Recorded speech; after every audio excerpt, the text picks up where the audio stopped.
Hey everyone, and welcome to another Splinterlands Town Hall, May 23rd, 2024. Uh, it's an exciting day and time generally for a lot of reasons. Um, you know, First and foremost, it's roughly Splinterland's 6-year anniversary. Um, which is kind of crazy. I'm going to be heading to the Jersey Shore tomorrow for Memorial Day weekend, and I remember being at the Jersey Shore on Memorial Day weekend in 2018 with my laptop and checking to see if any alpha packs were sold on the site, and buying some myself at the time. So it's just I don't even have like words to describe how crazy this whole thing has been uh for 6 years and ups and downs. I mean, they say like a year in crypto is like 10 years elsewhere. So it's like, it's been like it feels like 60 years more than my entire lifetime. That it's hard to even remember like a before Splinterlands time, like what happened, what did I do with my life. Um but yeah, so one thing I can definitely say is we wouldn't be here for any years if it wasn't for all of the players, you guys who are listening and commenting uh, and complaining sometimes, which is okay. Um, yeah, I mean that's what this is all about. It's all about the community. We built the game not because it was like, oh, let's make a really big company that we can sell and get rich. It was because we wanted a game like this. That's pretty much what it is. So we are first and foremost players that enjoy the game and are just trying to make it happen. Um, but there's other reasons why today and this week are exciting. For one, for those of you who don't know, yesterday was Bitcoin Pizza Day, celebration of the first time someone did a financial transaction with Bitcoin in May 22nd, 2010. Uh, Two pizzas were purchased for 10,000 Bitcoin, roughly, $700 million today. Um, I celebrated Bitcoin Pizza Day with our annual party in Philadelphia, sponsored by the Pizza DAO, who threw like 200 some pizza parties yesterday all over the world. Uh, so that's fun. Additionally, just like an hour or two ago, the Ethereum spot ETFs were approved by the SEC. A couple crypto, or finance related bills passed the House this week with surprising bipartisan support. Um, so I don't know, it's happening. We're sort of changing tides from most governments, and especially the U.S. around the world, literally creating anti-crypto armies to go try to crush all of our dreams. It's turning around quickly, um, and that's exciting. That's encouraging, and I hope, so far it doesn't directly relate to Splinterlands, but I think it all will trickle down into everything in this space over time.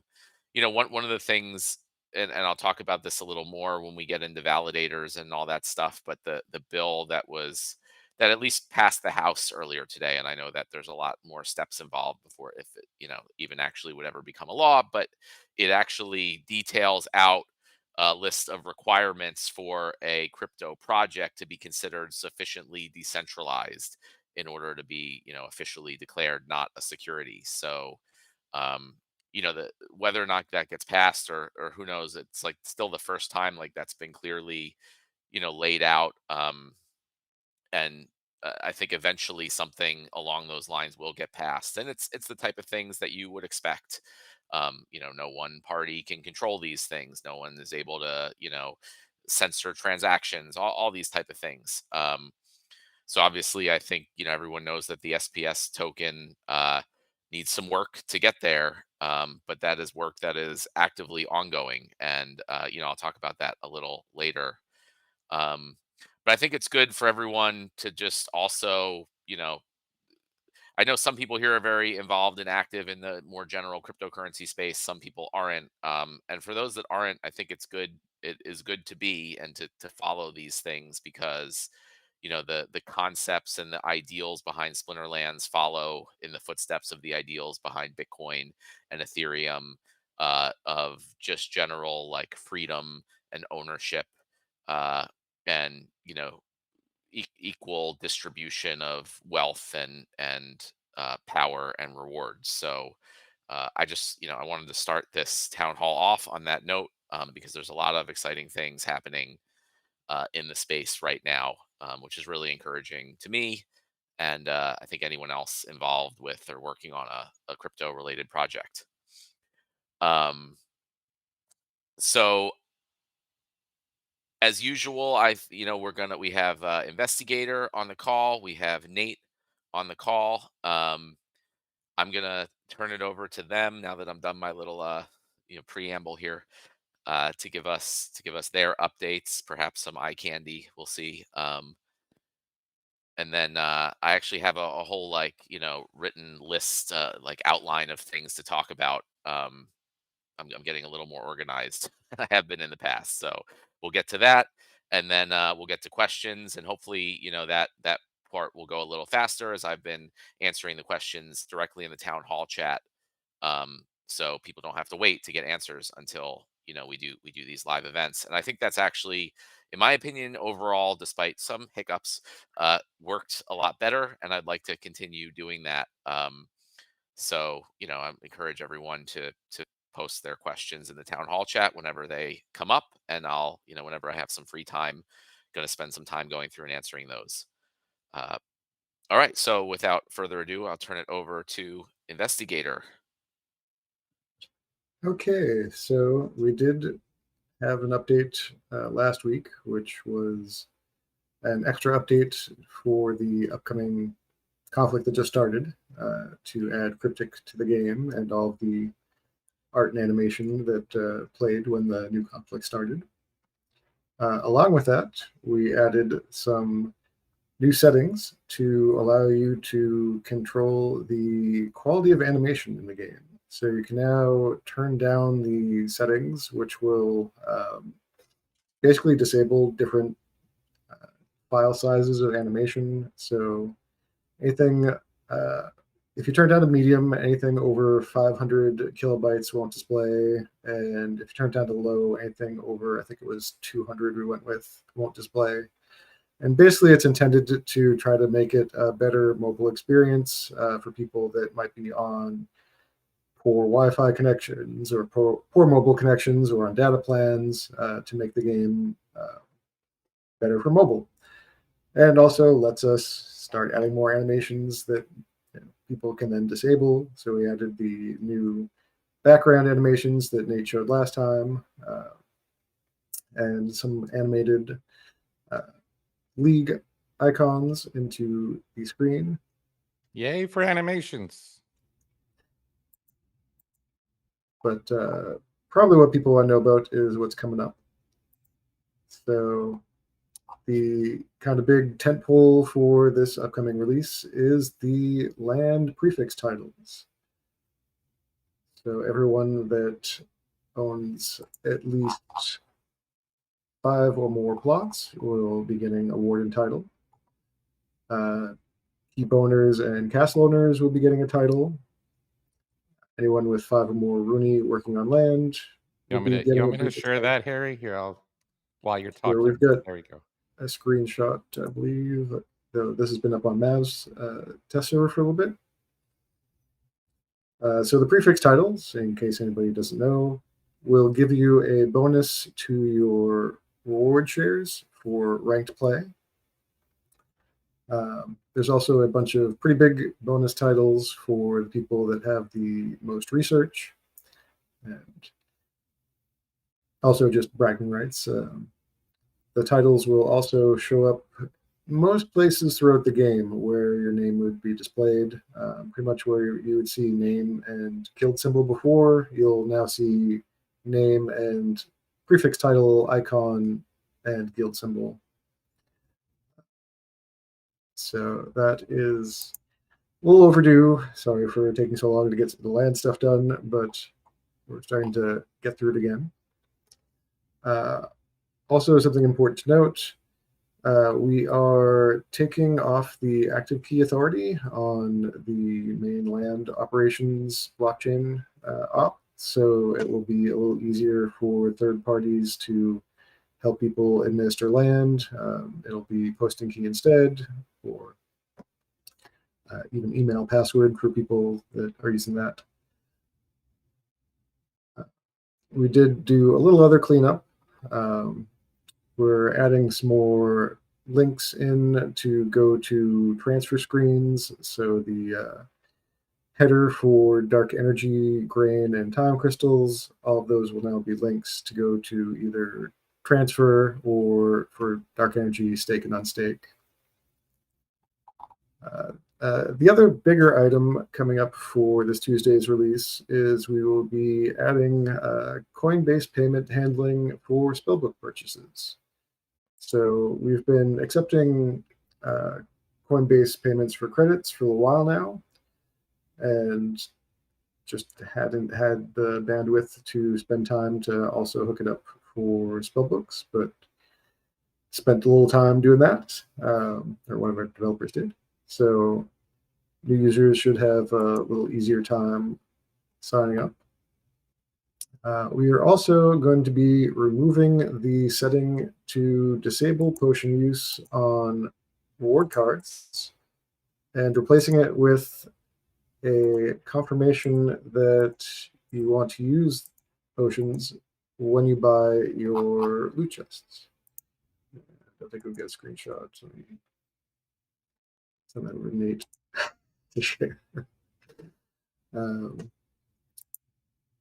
So it'll also let you pick which type of potion you want to use instead of either being on and off for both. So if you only want to use legendary potions or only want to use alchemy potions on your draws, you'll be able to make that decision. There's a few other smaller items. We're updating the ability filter in the card market.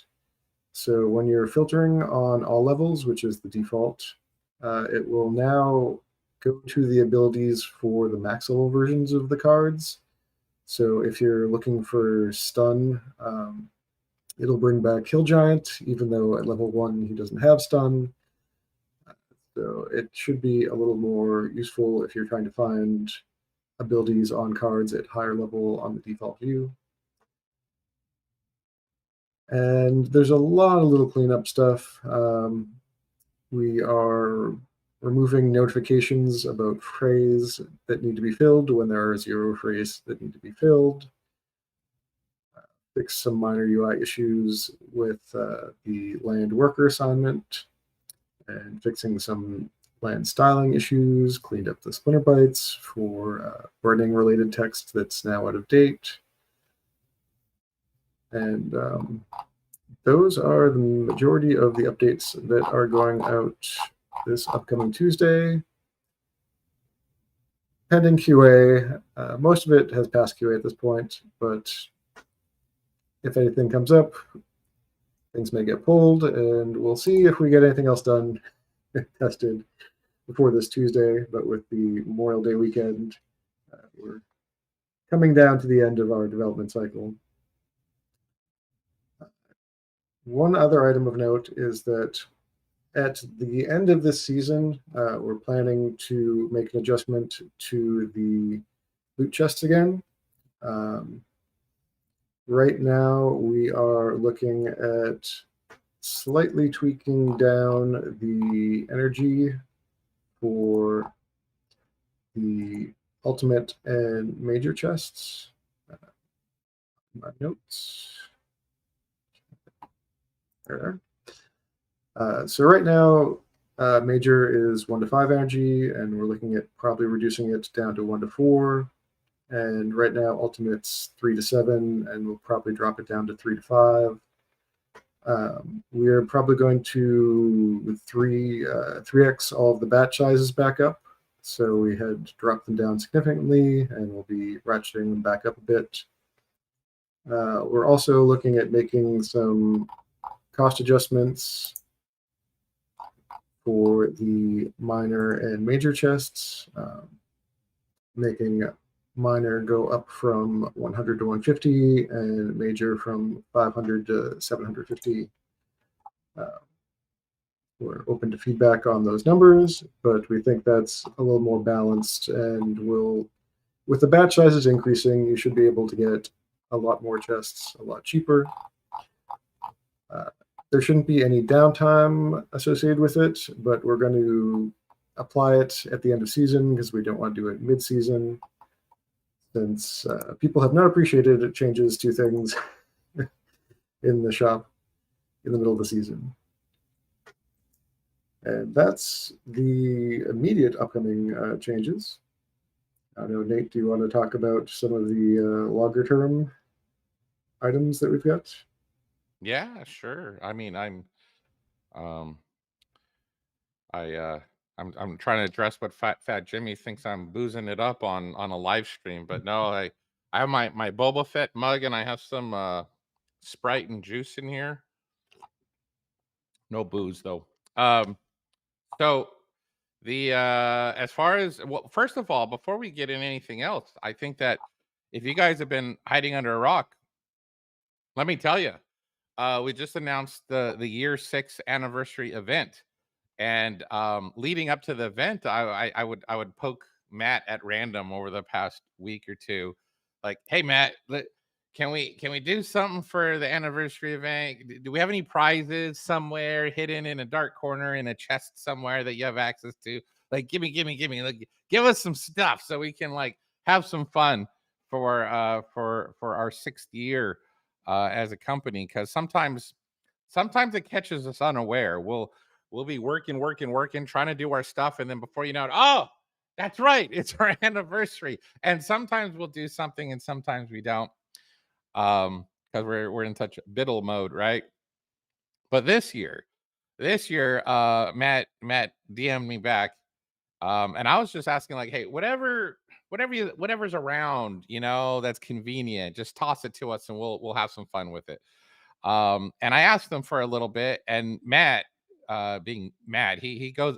I think Matt's motto is "Go big or go home," because what he came back with was way outside the scope of anything I'd ever dreamed of. I was like, "Whoa!" My jaw literally dropped to the ground when he DM'd me and said, "Yeah, I'll send you this stuff."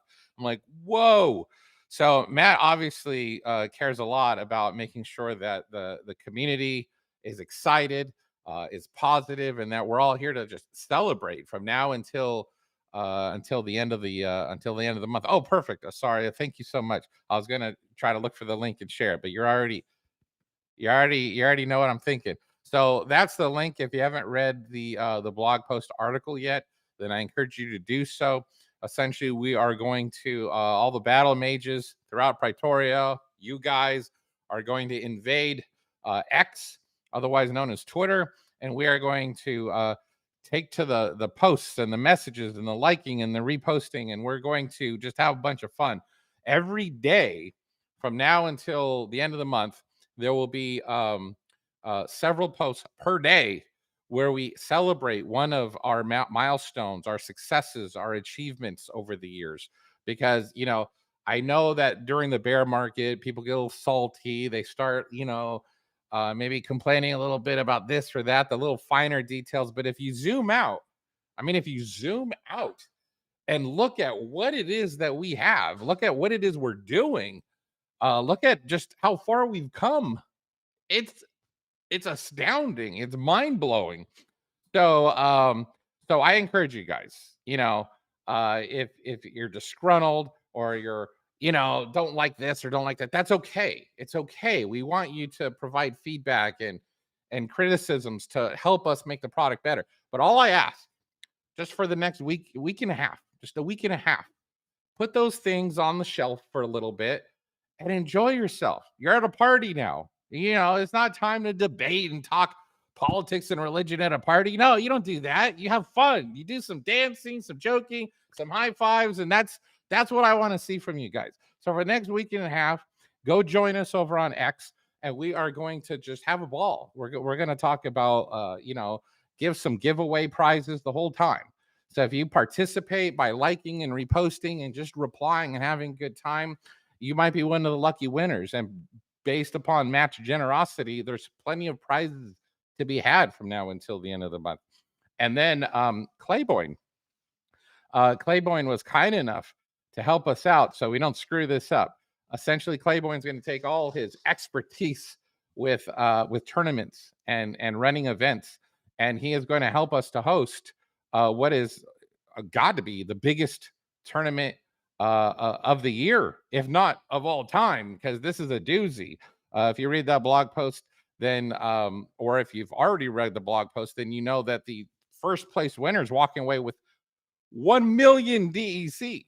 On top of that, plots, Rooney, there's rebellion packs for lots of rankings throughout. And what's even more exciting, and here's the even more exciting, is that this is not for minnows, it's not for whales, it's for everybody.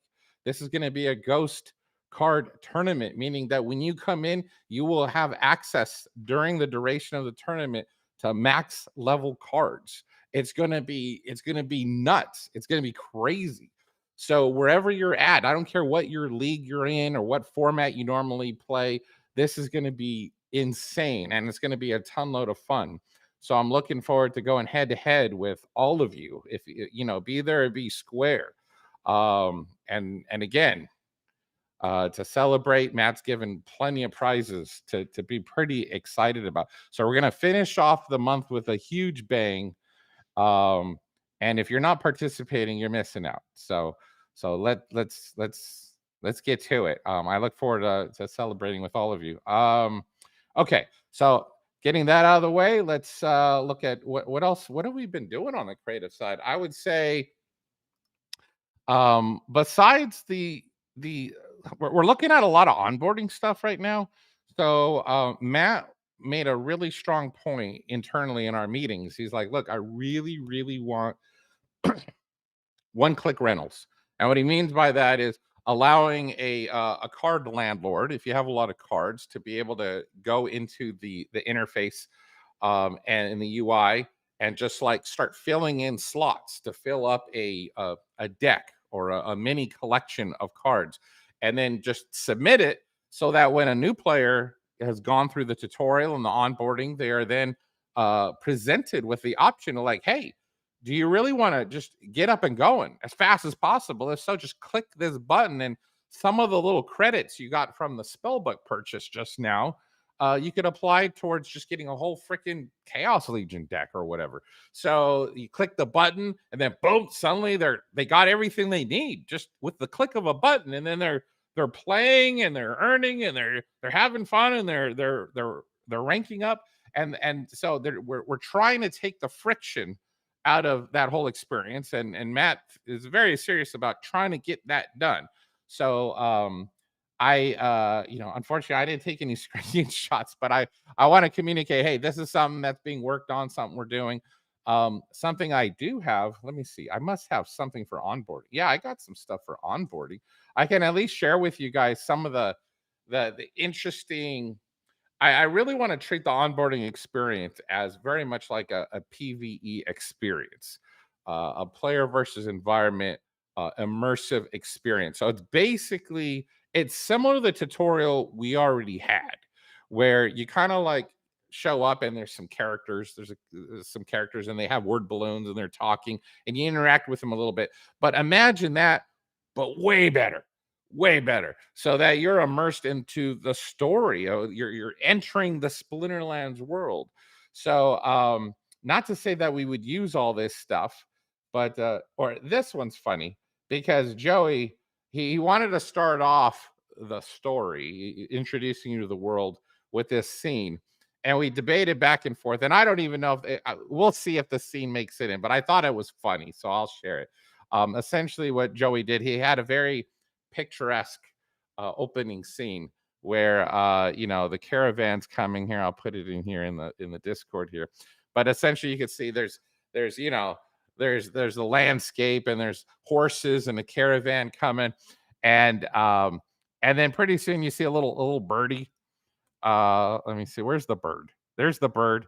And he gets taken off, and a little hawk comes and swoops and takes the birdie, and off he goes. I'm like, Joey, do we really need this as part of the? And he's like, no, no, no, this is great. It's setting the stage and everything. So we went back and forth. But the art team convinced me. They were like, hey, Nate, it looks like a lot, but really it's going to take us like nothing to just kind of like it's the same birdie, and we can animate it real fast, and it won't be a big heavy lift. In fact, it's practically done already, Nate. I'm like, okay, well, fine, as long as it doesn't take a whole bunch of work. Otherwise, Matt will have my head if we're spend freaking 6 months having a birdie get carried away or whatever. But I think the point is that we're trying to tell a narrative. We're trying to tell a story. We're trying to take you and make as much as possible, make you feel like a battle mage in this world. And by the time you kind of go through the tutorial, in fact, let me see. I must have some more. Here we go. Here's a scene where you're in the carriage, that little horses and carriage that went by. You're in that carriage. You're like, whatever avatar you made or character that you want to present yourself as a battle mage in the Splinterlands world. You're in the carriage. You're making friends with, I think he's a gnome. But essentially, the carriage has to stop in the woods, and something's happened. Maybe a bear is attacking or whatever, and you have an opportunity where, like, okay, the gnome's like, hey, do something with that card in your satchel. Let's bring it out, and then you're forced at a very simplistic level, starting off, to just the fundamentals of how does this card work? Like, what is this card? Oh, it's a magical card. Here's what it does, and you're able to fend off the bear without a whole lot of trying. We don't want to shove a whole bunch of information at the new user at once, right from the get-go. Like, here's combat rules, and here's this, and here's that. We don't want it to feel like we're just shotgunning information in their face and they have to like comprehend all this stuff. No, we're going to start them off nice and easy. Like, hey, here's a card, throw it down, see how the bear attacks, and you're defending, and then the bear's dead, and then it's very just, here's melee attack, here's the health went down, the bear's gone. Okay, let's keep moving forward. So that's kind of like the general idea. Nice and easy. Don't overwhelm them. Later on, I think in the tutorial we have this scene where you kind of have you're confronted in a similar fashion as you are in the tutorial we already had, where there's this kind of like bully guy who's like, you suck, you're a newbie, I got to teach you a lesson. So you kind of have this little scene where you go ahead and actually do your first duel against another person. Well, in this case it's the NPC, but essentially that's where you kind of get your back and forth, and we got the little floaty hand pointing at what's this and what's that, and helps you through that first battle. But essentially, everything afterwards, and I've shown you guys artwork in the past to kind of get an idea about it all, but I hope that kind of paints the picture mentally, gives you that mental picture of like, okay, this is really going to be cool for new players. This is really going to be for those of you who invited friends and family and said, come play this game. And they're like, I don't know. It's either not engaging enough, it's not fun enough, or it's too complicated enough, or there's a steep learning curve. Like, I don't understand everything that's going on. By the time they experience this and they're done with it, I'm telling you, I feel like they're gonna be hooked. They're gonna be like, not only do I get it, but that was fun. And what's cool about this, I haven't even talked to Matt about it, but essentially, I mean, I definitely knew nothing about this whole bird thing until just now. I'm personally hoping that by the time we're done, the developers would have created the back end framework, the template, if you will, so that maybe I could convince Matt in the future for some sort of story mode or whatever that basically just reskins what we did with this beginning tutorial, especially if it's modular enough. But we'll see. That's Nate just dreaming, right? But that's how I look at things. Is it scalable? Is it flexible? Can we use it for other things? And how can we make sure that we're not constantly having to reinvent the wheel? And that's kind of how I look at how we put this together as well. So I know that I wanted to share with you guys some of that insight behind the curtain as to, like, yes, we're still working on the onboarding. It's coming along, even though I've only showed you some concept storyboard and stuff. A lot of this stuff is rendered and looks beautiful. And I'll share more of that stuff as we get closer, and it's more finalized and prototyped out.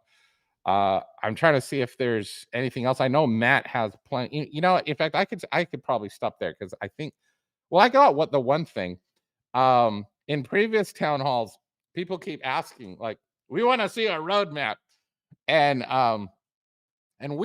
it's not just Matt, it's all of us are collectively like, no, we don't want to share a roadmap because we don't want to make the same mistakes we made in the past where we say, well, you know, May of 2024, this will be done. But in the midst of all this innovation, of all this, trying to adapt and overcome to, what's happening in the market or the community or economic concerns that we got to address and causes delays and all the rest. You guys know how it's been, especially in the Web3 space.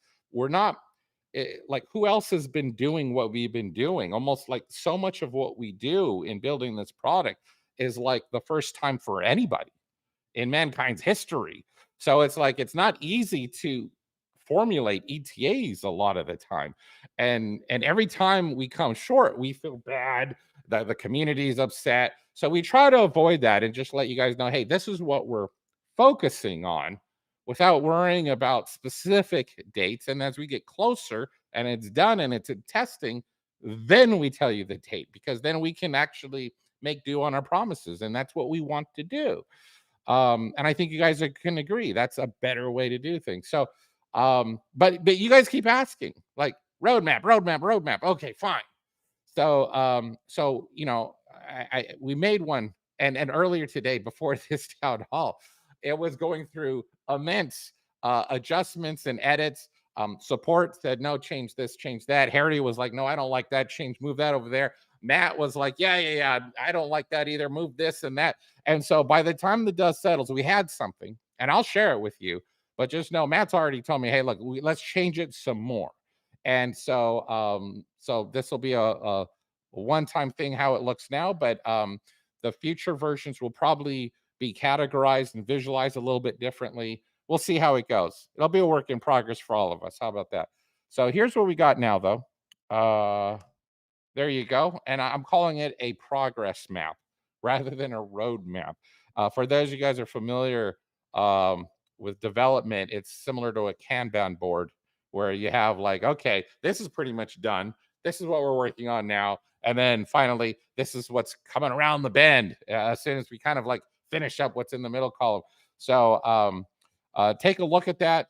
Don't read too much into it because obviously, we're coming at this like, hey, we're trying to provide some transparency. We're trying to share with you guys where our heads are at, what we're currently have assets assigned to, like in terms of team members and resources. Like things are actively being worked on. Some things will come sooner, some things later, but that gives you at least a high level idea, right? And then the next progress map will probably be visually a little bit different than that one, but hope you guys appreciate that and like that. And if you see anything missing from it or have your concerns about it, then well, that's why we have questions at the end of the town hall.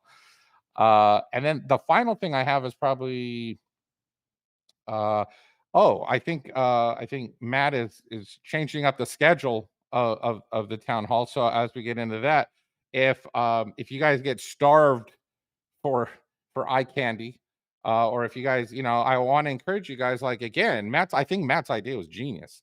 To if you guys don't already know, go in the town hall chat anytime. It doesn't matter what day or of the week or what time, and ask Matt questions. But you can ask Harry questions. You can ask me questions too. Just tag whoever you want to talk to, and I'm same as Matt. I'll oh, you guys want to see some visual progress somewhere, then I'll do my best, and so will the rest of the creative team, just to kind of like so you don't feel starved for some of this stuff. If we change up the schedule of the town halls. Okay, so that's all I got. I think Matt has plenty to go over, so I'll pass the baton. Yeah, thanks, Nate. Yeah, for the progress map. I mean, I just look at it as really like a list of things that we're working on right now, basically. So these are all the different things that in some way, shape, or form, work is actively being done on right now. Obviously, there's things that like planning to do in the future that haven't really started at all, but this is everything. I think hopefully everything, and we didn't forget anything. Um, but yeah, so like I said, I have a sort of little outline here of kind of all the things that I wrote ahead of time. Plus one for being prepared. First of all, I do want to address that, like, obviously we're aware that things, are still in a difficult situation in the Splinterlands ecosystem in general. From a company position, our financial situation is still difficult. We are still looking at ways to continue to reduce expenses. And I think, not necessarily, laying off people or anything like that, but I still think there's a lot of opportunity for us to reduce expenses, in other ways, just products or services that we use, or like there's a lot of overhead for different things that we may be able to cut, and just generally be more efficient with how we do things. But that's still the situation that we're in. Um, and I think, over time, I expect that we will, at some point probably need help from the DAO, both maybe the SPS DAO and the Hive DAO. And, you know, I'm trying to wait and see, maybe we don't end up needing that, but at some point, it may come down to that. Uh, and then we'll put up proposals, and we'll let everyone know the situation and what we need and what we're going to do with it. And one of the things about reducing expenses also is to ensure that, like, any funds that any DAOs agree to give us, are used as efficiently as possible, so as much of that goes directly to building a better product and providing more value for the assets. And even though that doesn't sound great overall, one of the things that actually gives me the most hope and optimism is that, to me, this whole situation feels a lot like it was in 2020. Like, it just me remembering that year, and everything that happened then. Like, this feels very similar. Back then, obviously, we had a lot fewer people on the team. Our expenses were a lot less, but generally, asset prices were down. Lots of people were leaving the game. Lots of people were unhappy about different things. It was in the midst of a crypto bear market. There was COVID going on. There was the Steam takeover and forking to Hive, and it was a very stressful, like, I don't know if we're gonna make it time. Um, and then fast forward to 1 year later, and like everything was taking off beyond what I would ever have expected. So it went from like, boy, I don't know if Splinterlands is gonna make it with all this stuff going on, to like, this is insane. Um, we have more people putting more money into the game than I ever would have thought possible. So, and additionally, it's similar to 2020. It's the same point in the typical crypto 4-year cycle, which I don't think is a coincidence. So one thing to me that I look at is like, this feels very similar to 2020. I think it's quite likely, not definite, but certainly, but quite likely that next year will feel a lot like 2021. Um, and one thing that gets me very excited is that this time we'll be ready for it. Last time we were not at all in any way ready for it, and this time we are. So assuming that something similar does happen again, we will be in a much better position to take advantage of it, and hopefully never get back into this position again in the future. So the overall idea right now is to make sure we keep our expenses as low as possible, make sure we build out the product and like polish the product as much as possible, so that assuming this does happen, or even without general market help, um we're within the next year, we're able to really get a whole lot more people in, and take advantage of that and keep them here and have them have a great experience and have the economy work properly, so they're not all just leeching rewards out of the system, and all these things. So whenever I get down, and a lot with things that are going on and how difficult things are and prices and people that are leaving and all these things. But yeah, I think back to 2020 and I'm like, I felt the same exact way then. And then obviously for those of you who remember, there was the certain player who will not be named who was specifically going on a crusade to actively try to destroy the game. um so at least we don't have that now. That's true. I mean, we like I guess it's not if you compare it to that, like we don't it's actually not so bad right now. We don't have this ginormous whale acting like Godzilla trying to crush us. Um yeah. Yeah, there's some different challenges, but yeah. um so yeah, but it's again, it's just very very reminiscent of that year. And just looking at what happened, and that typically crypto market things seem to go in these 4-year cycles. That's lining up very very accurately here. um that's what definitely keeps me even more optimistic when things are difficult. So, obviously our player base can take that for what it's worth. I can't guarantee anything's going to happen. I don't know that next year is going to be anything like 2021. Um, just my best guess based on history and what I'm seeing. And we're planning for it, and we're going to be ready for it. Um, one other thing I wanted to mention is a lot of people have talked about, like, I think it's very obvious, like, I'm more of a game designer, not like a CEO. I don't have experience running companies and dealing with a lot of these things. I'm obviously happy to do it and do what we need for Splinterlands. A lot of people have mentioned, oh, can you delegate some of these things? And that's difficult also if we're not able to hire more people. But one of the things I do want to mention is we did bring someone on about a couple months ago, kind of behind the scenes, who has many years of experience working in private equity, and selling businesses, and is just very familiar with dealing with a lot of the legal, accounting, um, financial stuff that we're going through. So he's been like super helpful of taking a lot of that stuff off my plate. And he's also very excited about Splinterlands and the potential here, and has agreed to work for mostly equity. So we've been able to bring him on for relatively little cash, which is extremely helpful for us. So I am doing everything I can to make sure we have the people here to like handle all the behind the scenes business stuff that we unfortunately have to deal with, um, and also do it in a way that like keeps our expenses as low as possible. So those things are happening. Um, Let me see what next thing we want to switch gears. Do you guys have anything to comment on any of that stuff that I talked about? I know you can just jump in, but No, just that behind the scenes. I mean, in addition to what you just said, I know that every meeting I'm in, every I mean, it just I feel like we're rocking and rolling. I don't know about you, Harry, but every time in a meeting, it's like stuff's getting done, and I know it doesn't always feel that way to the players sometimes.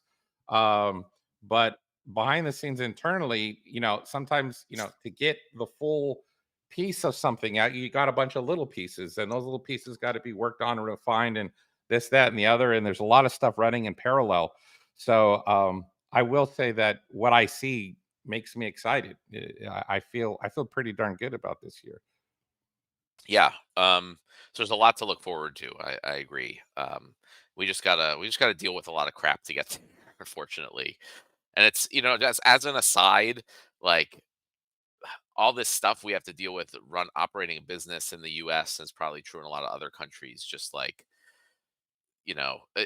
I really thought like I couldn't be more jaded about the state of the world, like governments, but I'm continually even more impressed by how dysfunctional everything is. And it makes me even more excited for the opportunity of DAOs like that can operate and not have to deal with this stuff. But just like so much of my time is unfortunately dealing with legal issues and financial issues and tax issues and HR issues and like all these things that have nothing to do with building a better product for our players, but you just have to do because governments make you do it, and it's all like unclear and a mess. And you guys wouldn't, all the stuff that you guys know about that I'm dealing with and the team is dealing with in the game that you see, there's like a ton of other crap behind the scenes that just unfortunately comes with operating a business. And it's really frustrating. But it is what it is, and we're gonna do what we need to do, and get through it and try to I'm, like, again, trying to minimize that as much as possible and try to structure things in a way that, like, makes us have to deal with as little of that as we can.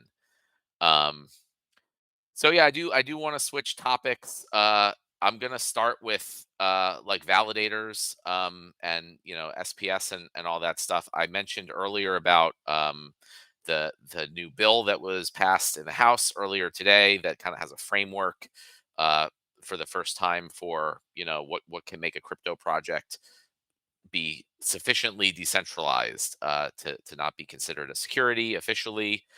Again, not passed, but at least not passed as law yet, but an idea. And that this stuff is also why the validators and all the what we've done recently with the SPS DAO treasurers is just so important because this type of thing is coming. Like there is going to be legal regulatory clarity on these things, and I want the SPS token to be ready as quickly as possible. I know there's been a lot of talk about getting exchange listings and all these things, and once we have this regulatory clarity, the exchanges, my guess, are just going to be like, well, do you fit this definition that the government has put out, right?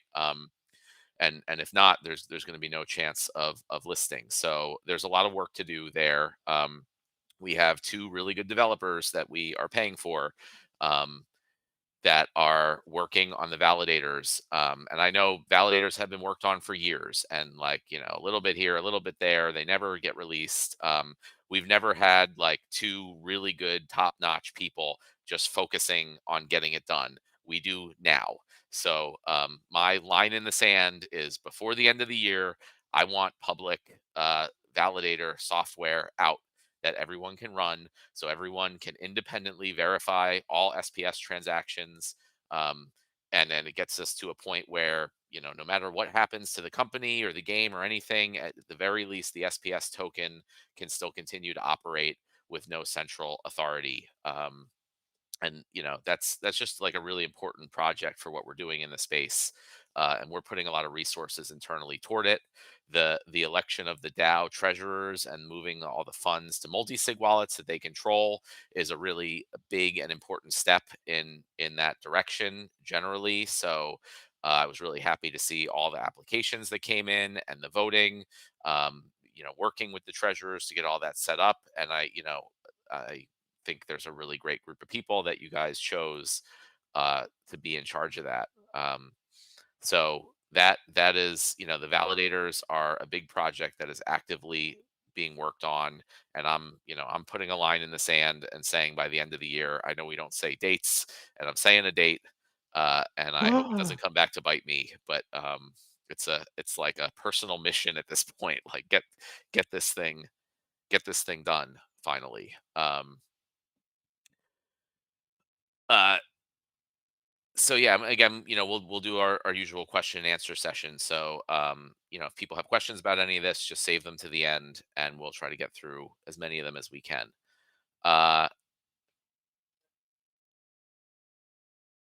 yeah, yeah. So I don't know if you guys can hear Ron, but he's talking in our ear, saying, we don't have we'll just go right into questions in the chat. We don't have the like pre recorded questions because I've just been answering them in the town hall chat as they've come up.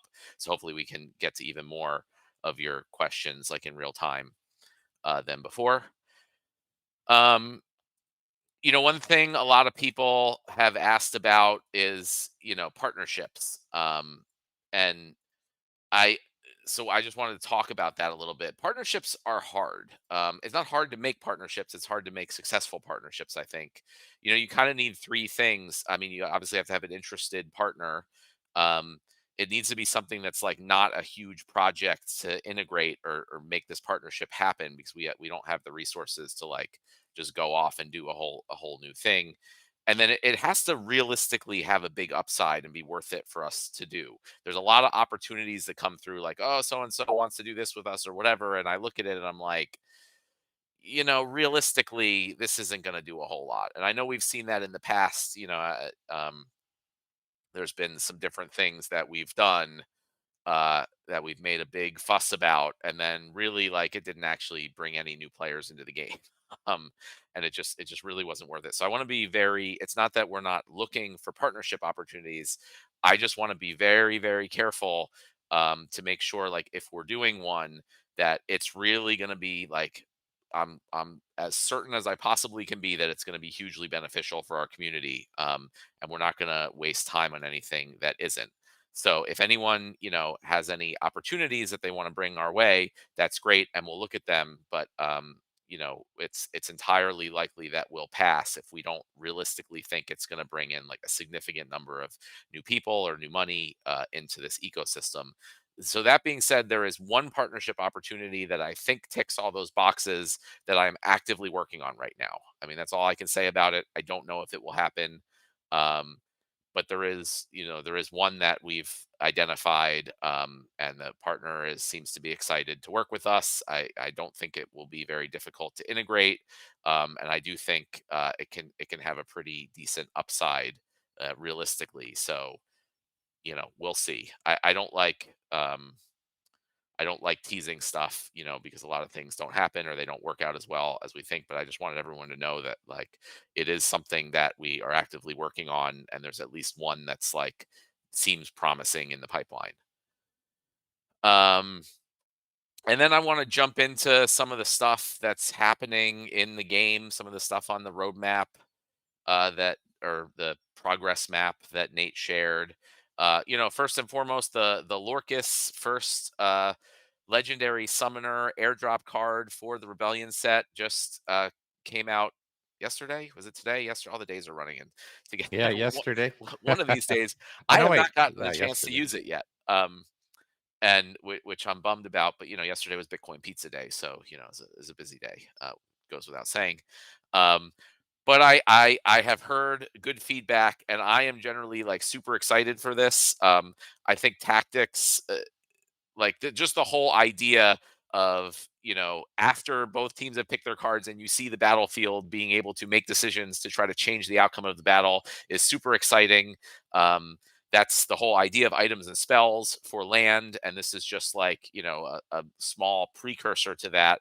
And the original tactic summoners were cool, and they added a little bit of that, but it wasn't like a lot that you could do or change. And these really like push that level up, push it up to 11, so to speak. And I know when we kind of, when the card design team gave that to the creative team, they were like, what is going on? All this stuff, and how are we going to fit this on the card? And there was a lot of back and forth and design ideas. And, we like to keep Nate on his toes around here, to Yeah, say yeah, the least. apparently. But I'm really excited for that general direction of the game, making the gameplay more fun and interesting, more player agency, more decisions, more ability to change the outcome of the battle, um, at different points. So I think that's, really exciting. And just generally the legendary summoners are typically the most exciting part of sets, and we're in that time. So, I'm excited about that. I hope everyone else is also. Uh, also on that progress map, I'm sure you saw there was stuff about skins. This is something that's been just like sitting out there forever. And I think as part of the like whole player experience project, like now's the time, um, to carve out some space to do this finally, and not just skins, but more generally, like build a system for skins and cosmetics to make them easy to add to the game. Nate and the creative team have already been making alternative art skins for most of the characters, so we have a lot of the actual artwork all ready to go. And it's just a project of kind of like building a new system for all these things, upgrading the old beta skins into that system. And we're talking about, we're designing out the whole thing. So, looking at it, maybe skins can also be combined and leveled up. So that, otherwise, if it's just one skin per card, it's not that much stuff that you can get. And like, can we, how often can we give them out, how easy it is to get all the skins. But possibly if you can do the same thing, like combining them for cards, they can be deflationary. And then what does it mean for skins to be leveled up? I don't know yet. That's part of what we're figuring out.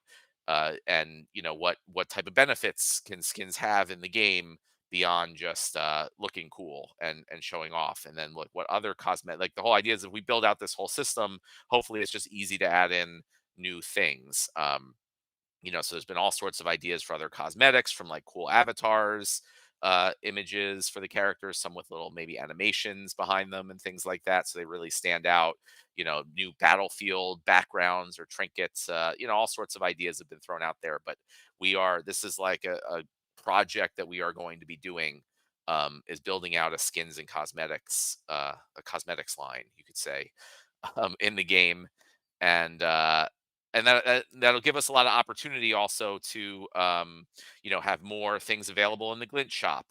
Potentially make more rewards available for land, or make maybe some skins will be only available with voucher tokens, right? It gives us like a whole lot more options to give value to all these other different tokens and parts of the game that have been difficult before. So again, I'm excited about that.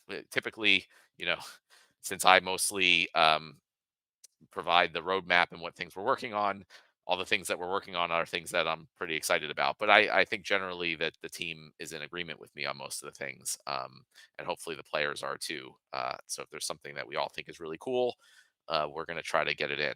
And the development team's been doing a great job of not over engineering stuff and figuring out how to actually get it done and get it out and have it working well, which has been really helpful.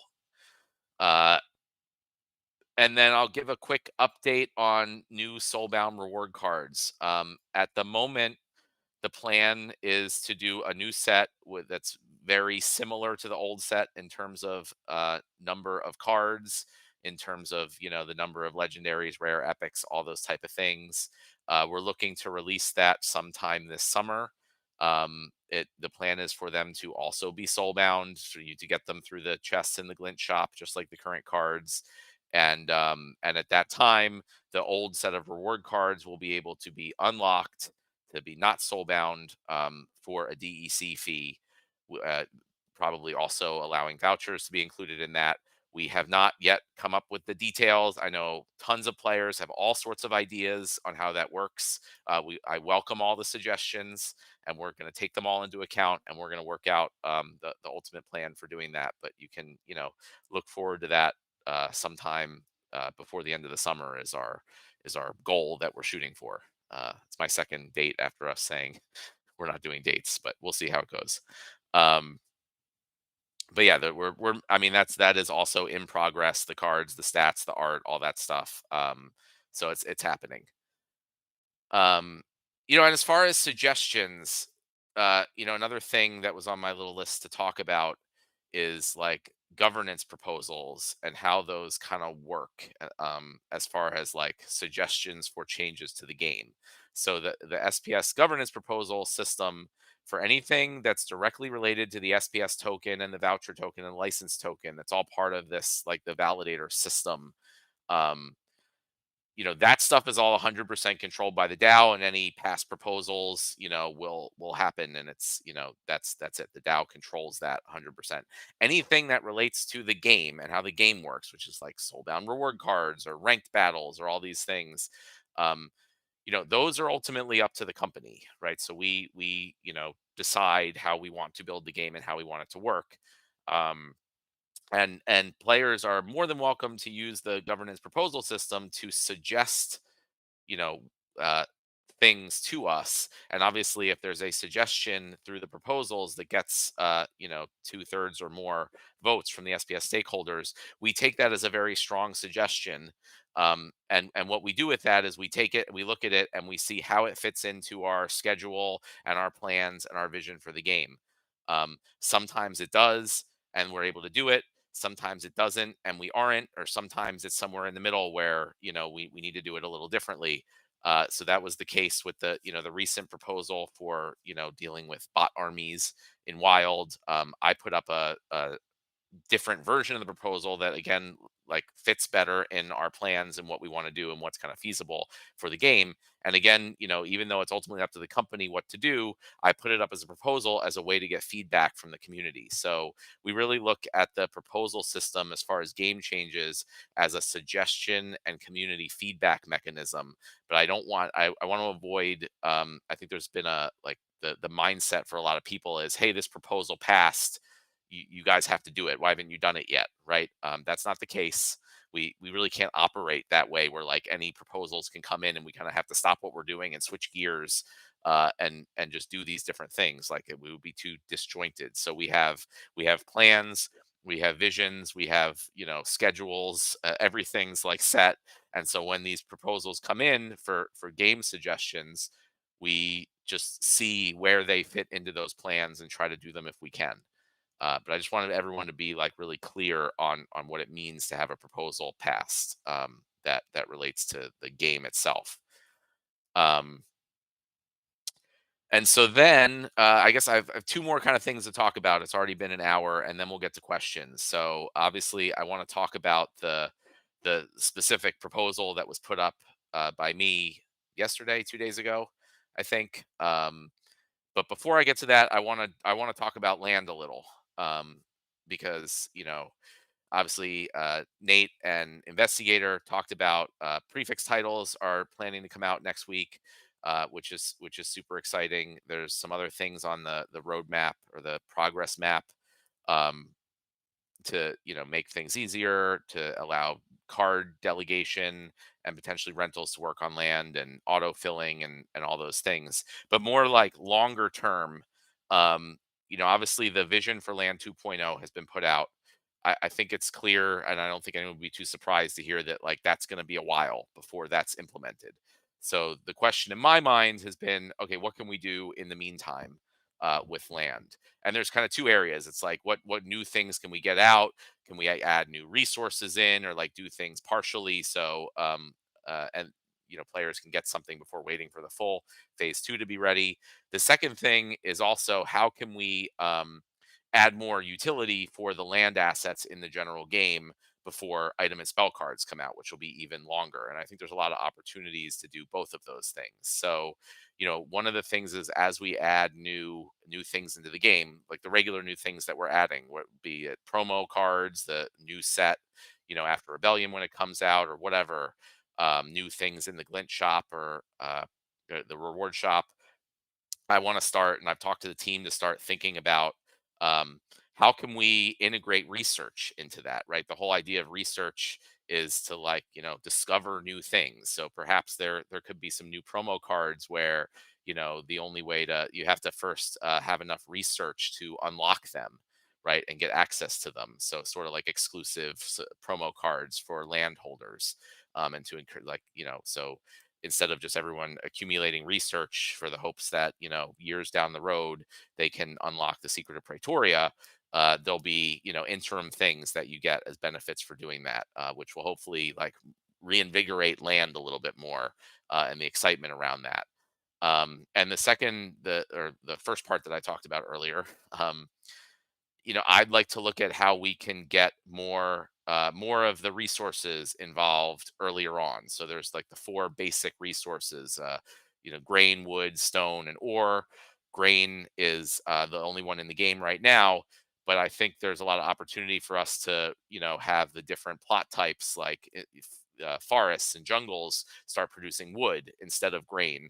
Um, and then have more than multiple resources involved in producing research, right? So you'll need all four of those resources to produce research and maybe some other things.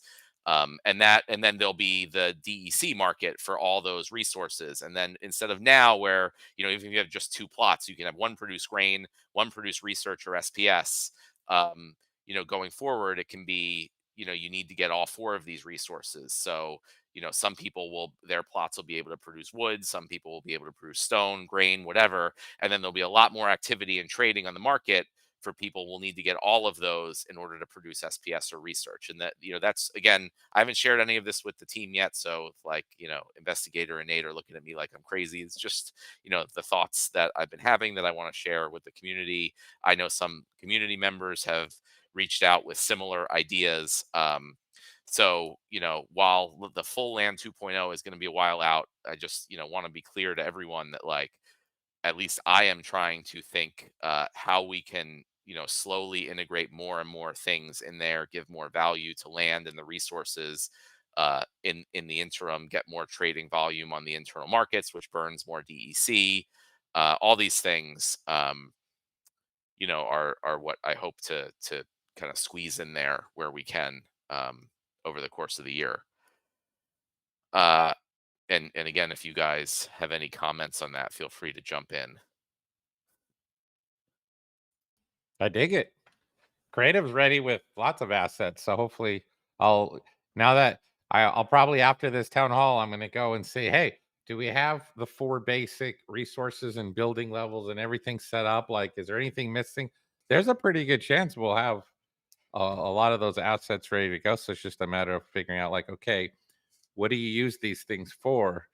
I mean, I would love to hear ideas from the community for crafting consumables. I think consumables would be pretty cool. Like, what would this consumable do, though? Would it be like, the potions we have when you open up packs? Would it be like what kind of, energy for rank play? Like, what's a good consumable that could be crafted? And just this endless sink that you keep always needing.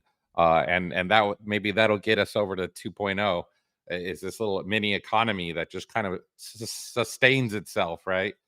But yeah, I dig it. I like it. Yeah, and that's the thing. There's a lot of people throw out these ideas like, "Oh, let's have consumables," right? And then it's like left there, and then we gotta like figure out every little detail. Okay, what is the consumable? What does it do? How does it work? Oh, how do you get it? All the all these things. So yeah, so there's lots of ideas, and we need to kind of flesh out things, and in that whole process, a lot of times you start working through it and you realize, oh, this doesn't really make sense. And so yeah, so that's what we're going through, and that's what I think about, most of the time when I'm not dealing with other like HR, legal, finance stuff that I don't like. It's or even while I'm dealing with those things, my mind's often in another place about how we can get more things going with land, sort of little by little on the way to the bigger vision there.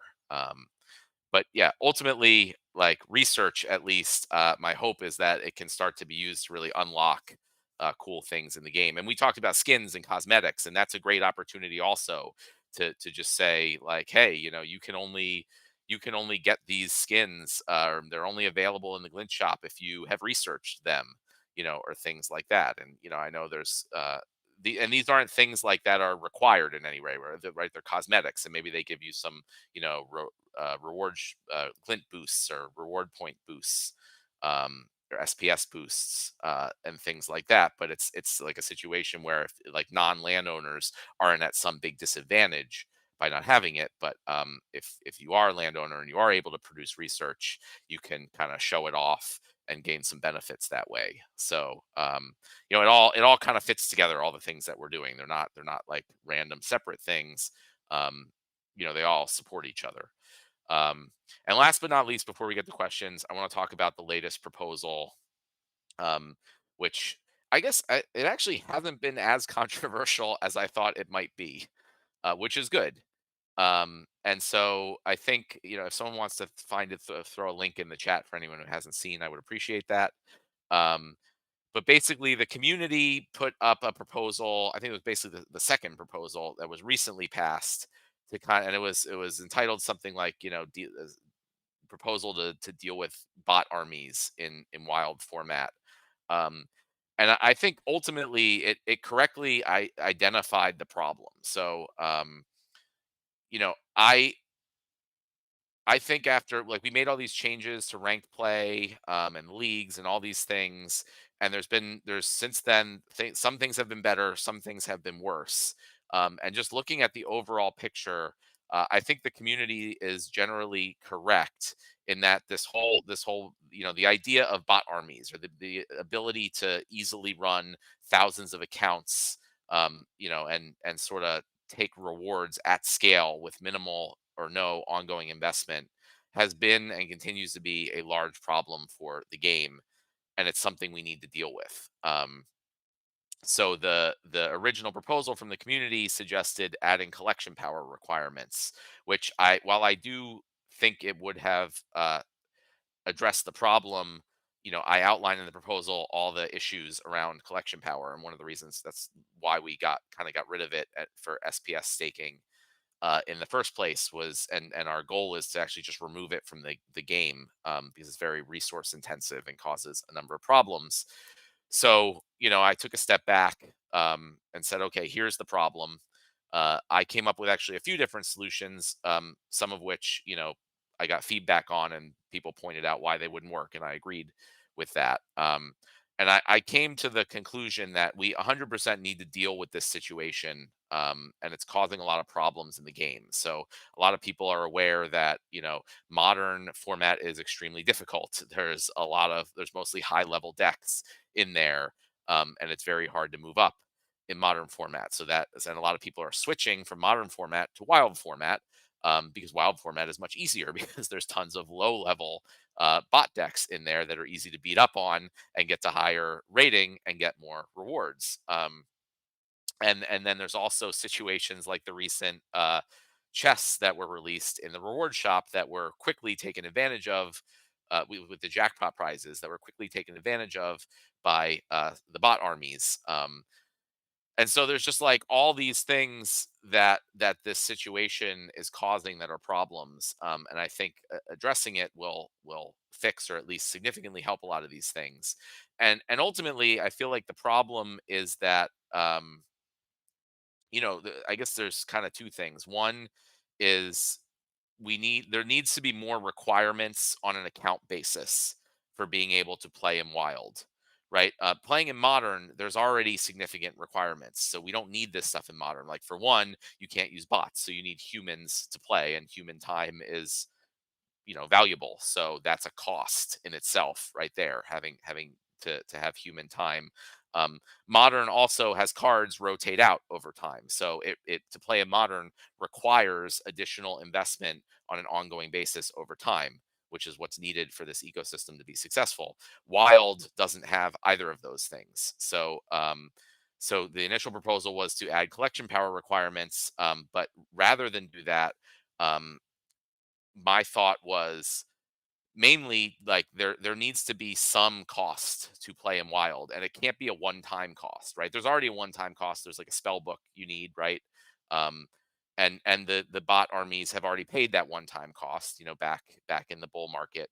But anything that's a one-time cost will eventually get us back to the same problem, even if we add a large one-time cost right now. um Eventually people will pay that one-time cost, and then they'll still be able to earn rewards indefinitely going forward. So at some point in the future, we're going to be back to the same problem where there's a bunch of accounts that paid that cost a long time ago, and now they're able to just keep going without putting anything in to the ecosystem. So that's why I came up with this whole idea of a wild season pass or permit or whatever we decide to call it. But basically, like, this is a format that allows you to use automation, and it allows you to keep playing with whatever cards you have forever. Um, so you're going to need to put something in every season if you want to participate and take things out. And I think that makes sense, for a lot of reasons. And I think a lot of the criticisms against it, you know, like, I read the criticisms and I read them very closely, but I also think about, like, are they good? Like, do they make sense? And if there are good, like, criticisms that I think make sense, then that to me means it's a bad idea. In this case, the criticisms are like, oh, the game shouldn't be, pay to play, or, like, asking people to pay to play is a bad thing. But overall, for one, I mean, this game is not a free to play game, right? And I think that, and we shouldn't try to be a free to play game. I don't think that works with a game that has real valued assets and rewards. In the same way that I don't expect to go to a card shop and say, hey, where's my free Magic the Gathering cards? And I've played 20 battles today. Where are my free rewards for it? Right? I mean, those cards are physical things. They have value. They can be traded. So you have to purchase them. The same thing in Splinterlands, and that should be something that everyone, in this game should want, right? I mean, ultimately, the whole thing only works as long as there is new money coming into the ecosystem over time on a regular basis, right? That's how this works. All the rewards, everything, it comes from somewhere. It doesn't just. I know SPS tokens get printed and given out, but that doesn't represent actual value, right? So if we just print SPS tokens and give them out, and there's no value coming in, then the value of the SPS tokens just drop proportionally. So there's no actual value created. So overall, like, everyone who is a part of this game, everyone who owns assets should want it to be required that anyone who's participating and earning rewards and getting things from the game should also have to continually put in over time. And then, the second thing is that players don't have to play in wild, right? So players can always play in modern. There is no permit required. There's no plan to have any permit required. So it's just, there's a certain format, um, in which there will need to be a cost to play, and I think that cost will be easily borne by most of the players in it. So all the players saying, the criticism that, oh, no one's going to play in wild anymore, or whatever, all these things doesn't make any sense, because the more people that leave wild, the more rewards will be available for the people that stay. So it kind of turns it into like a free market system, where it will all just kind of adjust appropriately over time. So, and players coming into the game, um, the idea is, if a lot of people do leave wild, some amount of those players will hopefully go into modern, and that will help fix the problems with modern, right? We have more players with low level decks now playing in modern, so that modern becomes easier, and then people are no longer leaving modern to go to wild, and wild will become harder. So I really think that this, like, will fix a major issue and kind of work a lot of the issues out between our two leagues, which will ultimately be much better for everyone. It's also not something to, like, devalue older cards. For one, I think it could increase the value of older cards. I think most of the accounts that are the bot armies that are playing in Wild don't actually have older cards. So they are taking rewards out of Wild, taking rewards from the people who do have older cards and really should be playing in Wild, with just a bunch of soulbound reward cards. So I think by removing all of that, Wild becomes a place for people with older cards.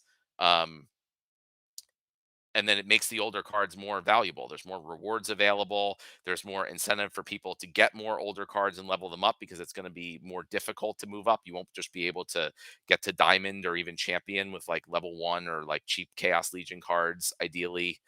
Um, so I think, a lot of the criticisms are very, like, just simple focused, like, oh, paying is bad, right? Is what they kind of boil down to, or like, it makes old cards less valuable. Which, and I don't think that makes sense at all. I think overall, having more money, like, for people to earn rewards, having them to have to put some in on an ongoing basis is the only way this ecosystem is going to work, and it'll simultaneously solve a lot of the problems. So I'd be happy to, answer questions specific to that. And if, people have specific criticisms that they want to form into a question that I can answer, this is the forum for that. And if not, even on this town hall right now, again, post the questions in the town hall chat at a later date, and I'll answer them, here and there when I get free time. So I don't know. Do you guys have any comments on all that before we jump to questions? No, I'm in support of it. I haven't voted yet, but I'm after the town hall. I will go vote. Thumbs up. I guess just as a quick reminder that I'll probably do every town hall.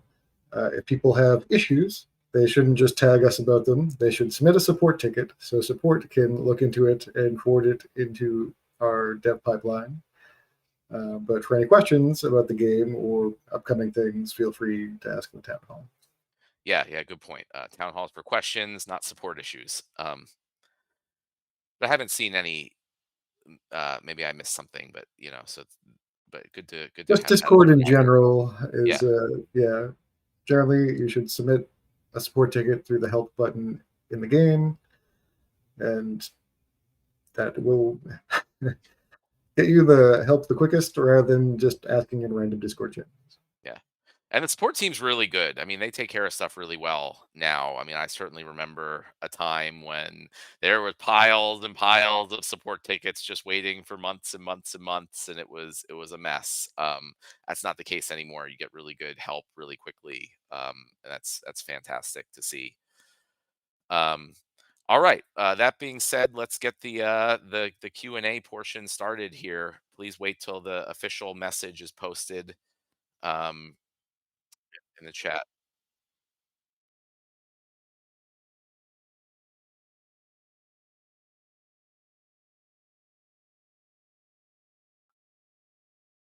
Oh, got it. Okay, Ron's talking in my ear that the question thing started early, so maybe I'm gonna scroll up here. Do you know when the first question was?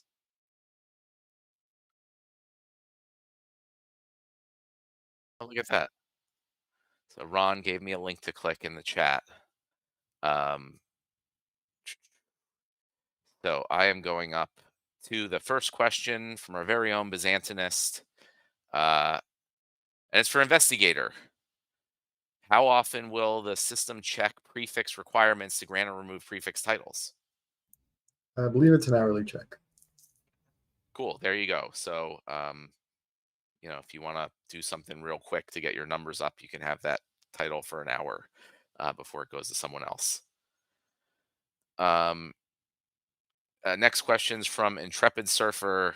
Hello, Nate. Word on the street is you guys are elaborating more depth to conflicts. If true, can you care to share, please? Hmm. Well, I mean, we do have the conflicts that are the remaining rebellion conflicts. If you're talking about, do I hope for more application of conflicts? Well, yeah, absolutely. I think I've probably mentioned that in the past at some point somewhere, um, but that's all planning and that's all convincing Matt. So I mean, like, so if we took what we did for conflicts, in fact, Matt, we even had a land meeting earlier this morning, and this got brought up too. We were talking about what were we talking about, Harry? We were talking about using oh, for foraging, for how to utilize the wagons and land. So I had proposed, yeah, Cryptomancer, what if we take the conflict system you made and then just made it so that these wagons are foraging the plots that don't have any buildings or workers on it or whatever, and then that kind of stuff. Or what if we, after the rebellion conflicts over, what if we took conflicts and made it so that there's boss fights and raids and all this other stuff? So you guys heard me yammering about, oh yeah, I'd love to take conflicts and use it in these other places, but that's all TBD. Well, we'll see. We'll see if we're able to pull that off or not. Yeah, there's been a lot of suggestions about conflicts, all different things like can you need require grain or all these things, and so even though that's obviously clearly like a game thing and the company's decision, those of you who don't remember, there was a proposal for the DAO to be the one to like sell rebellion packs, and the DAO paid Splinterlands company to create the rebellion packs and edition and do the sale and everything. Um, so that's one of the things, you know, uh, I'm kind of fine with either way. I'm happy to change conflicts or have different requirements if players want that, and I kind of like to leave that more open to the DAO and for the players to decide. So, if there's support for a specific change to conflicts or a specific idea, um, feel free to put up a proposal, and if the community supports it, that's something we would definitely look to implement, assuming it like makes sense and is doable. So that's a great way you know to put in those strong suggestions to the team as far as what to do with conflicts. Um, Question from Sentinel Gank. With regard to the new concept proposal you just put for Wild that would cost 2,000 DEC or 40 vouchers per account each season, instead of burning all those, would you consider burning half and the other half going to funding the company? Yeah, a lot of people have asked about that, and we could do that. I don't think it's going to be enough that it makes a big difference from the company's standpoint. Like it's not going to really like change our fortunes one way or another. So my preference is generally um and and also if like that 50% that goes to the company like in the form of DEC, like we ultimately have to sell that, right? We need dollars to pay for our things. So it does um you know it, half only half would be burned and the other half even it's paid from players and ends up in one way or another getting sold on markets and like reducing the price. So my preference is um to have as much of the money coming into this ecosystem go into like burning tokens or go into the assets as possible, and as little as possible go to the company.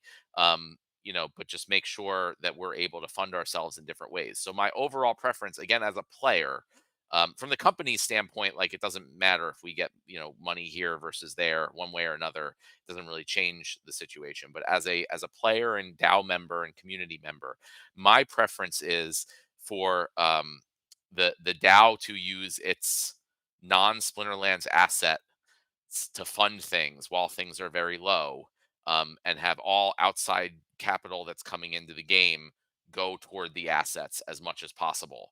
And I know that the DAO doesn't have a ton of non-Splinterlands assets and are very protective of those, which makes sense. But I think this, in my opinion, this is the time to use them, right? So when things are low and we're at the bottom, we want to use our non-Splinterlands assets and then have all the value, anything else coming into the game go into the assets. I mean, mainly the SPS token at the end of the day. So my preference is to have all of this be burned and not go to the company. And if the company ends up needing help for the DAO to hopefully fund that from its stable coins or ETH or something like that.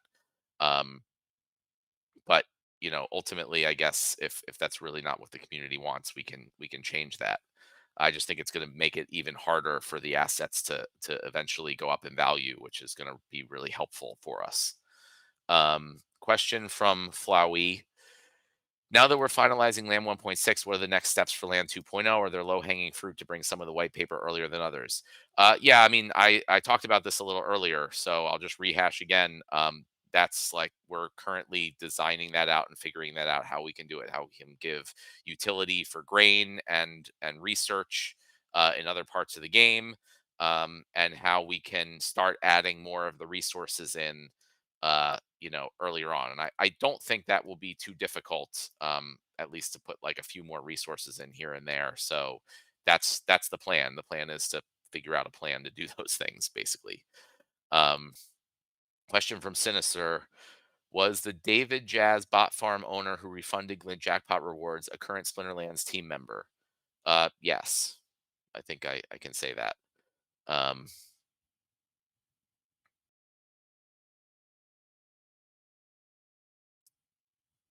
Question from Michael B. With the new proposal regarding pass into wild, will these rates need to change if SPS price is 50 cents? Uh, Maybe. I don't know.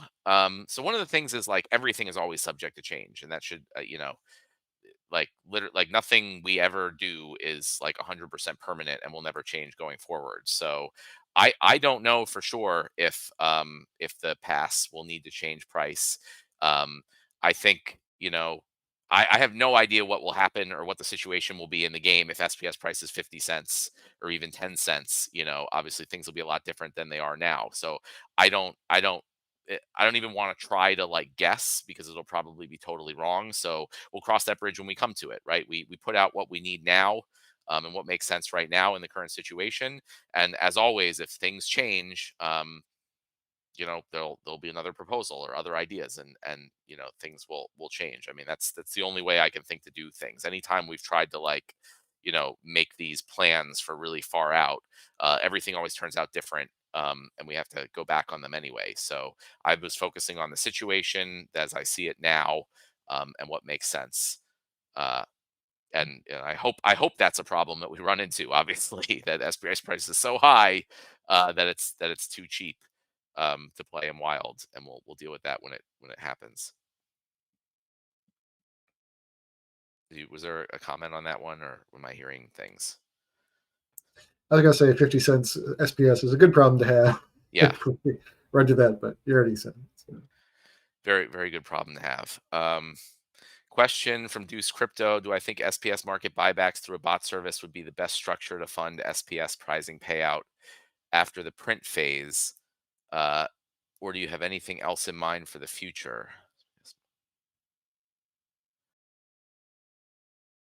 Um, I'm not sure. I'm trying to see if I understand the question. I think he's asking what we plan to do after the current planned reward distribution ends. Oh, I got it. Okay. Yeah, so there's no like specific plan. Again, I don't know what things are going to be like when the distribution ends. But the idea is generally like the DAO is going to have a large amount of SPS. I mean, it already does. That can be used to uh, give out as rewards.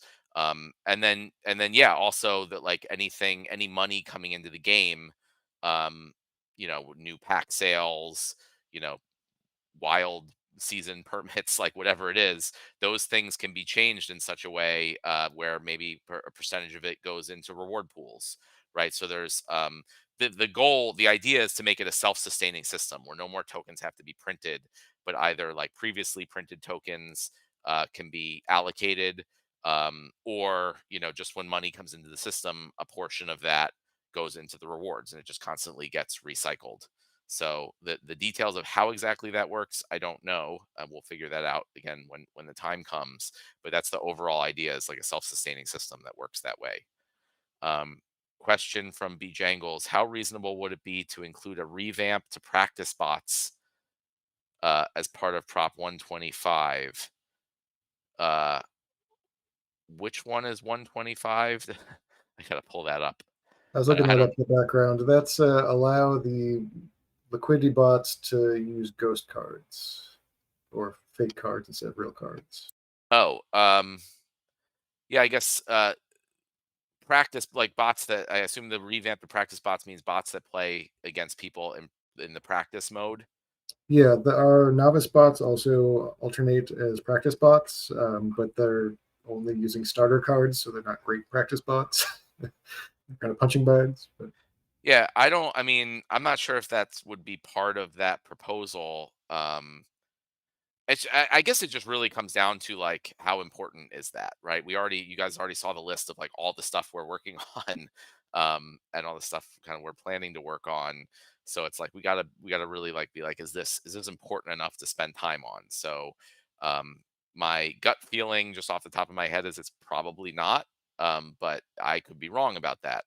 And people should let me know on the team or otherwise. Uh, and then if that's something that's important for the player experience and for the onboarding experience, if we find that people we onboard play a lot of practice battles and are not against appropriate level bots, then that's something we should probably work on independent of that proposal. um let's see. uh I think if you don't mind, I don't know how many more questions there are, but I do see Discord like scrolls quite a bit. So we might want to just like cut off the questions for right now. And, I think everyone's had enough time to submit them. And again, submit them in the town hall afterwards if you have new questions or things that didn't get answered. And I will respond to them, when I get time here and there. So you don't have to wait till the next town hall. A question from Devin Smith: Can we add something to practice modes so players who currently don't have access to max cards can test them out ready for the tourney, so lower players aren't at a huge disadvantage? Yeah, I think in things at least like challenge battles, um, that would be a cool feature to just say like challenge someone and allow max level cards. I don't know how difficult that will be, but if it's easy, investigator, you guys seem to get in a lot of little stuff here and there. That would be a cool one, to let people try, test out the max level cards. Um, Sentinel Gank has a follow up. Can there be a 1 week cooldown on titles for castles and keep transfers so people can't pass them around to many other accounts of theirs each season to get ranked bonuses? Um, that's a good point. I didn't think about that. Um, so I don't know. I guess since there's a snapshot every hour, I don't think it was be possible to have the same castle or keep give a title to multiple people, um, at the same time. But then I guess you're saying like the accounts could play at the time they have the castle or keep. So yeah, that's something we'll need to look at. Anything new we do, there's always going to be some things that come up that we didn't consider. So we'll have to look at that. And make sure like you can't just transfer it around and then play your battles and then transfer it somewhere else. So good point. And you would have to basically forgo probably collecting anything because they have to pull all your cards off, move it. But yeah, that's something we should probably look at. Yeah, it's one of those things like we can see is it a problem, right? So if it's out for a few weeks or something, and we see are people exploiting it. I prefer not to like try to guess what's going to be a problem and what's not, because we're often wrong and then we spend a bunch of time fixing something that ends up not being a problem. So we'll see and then we'll address it. Uh,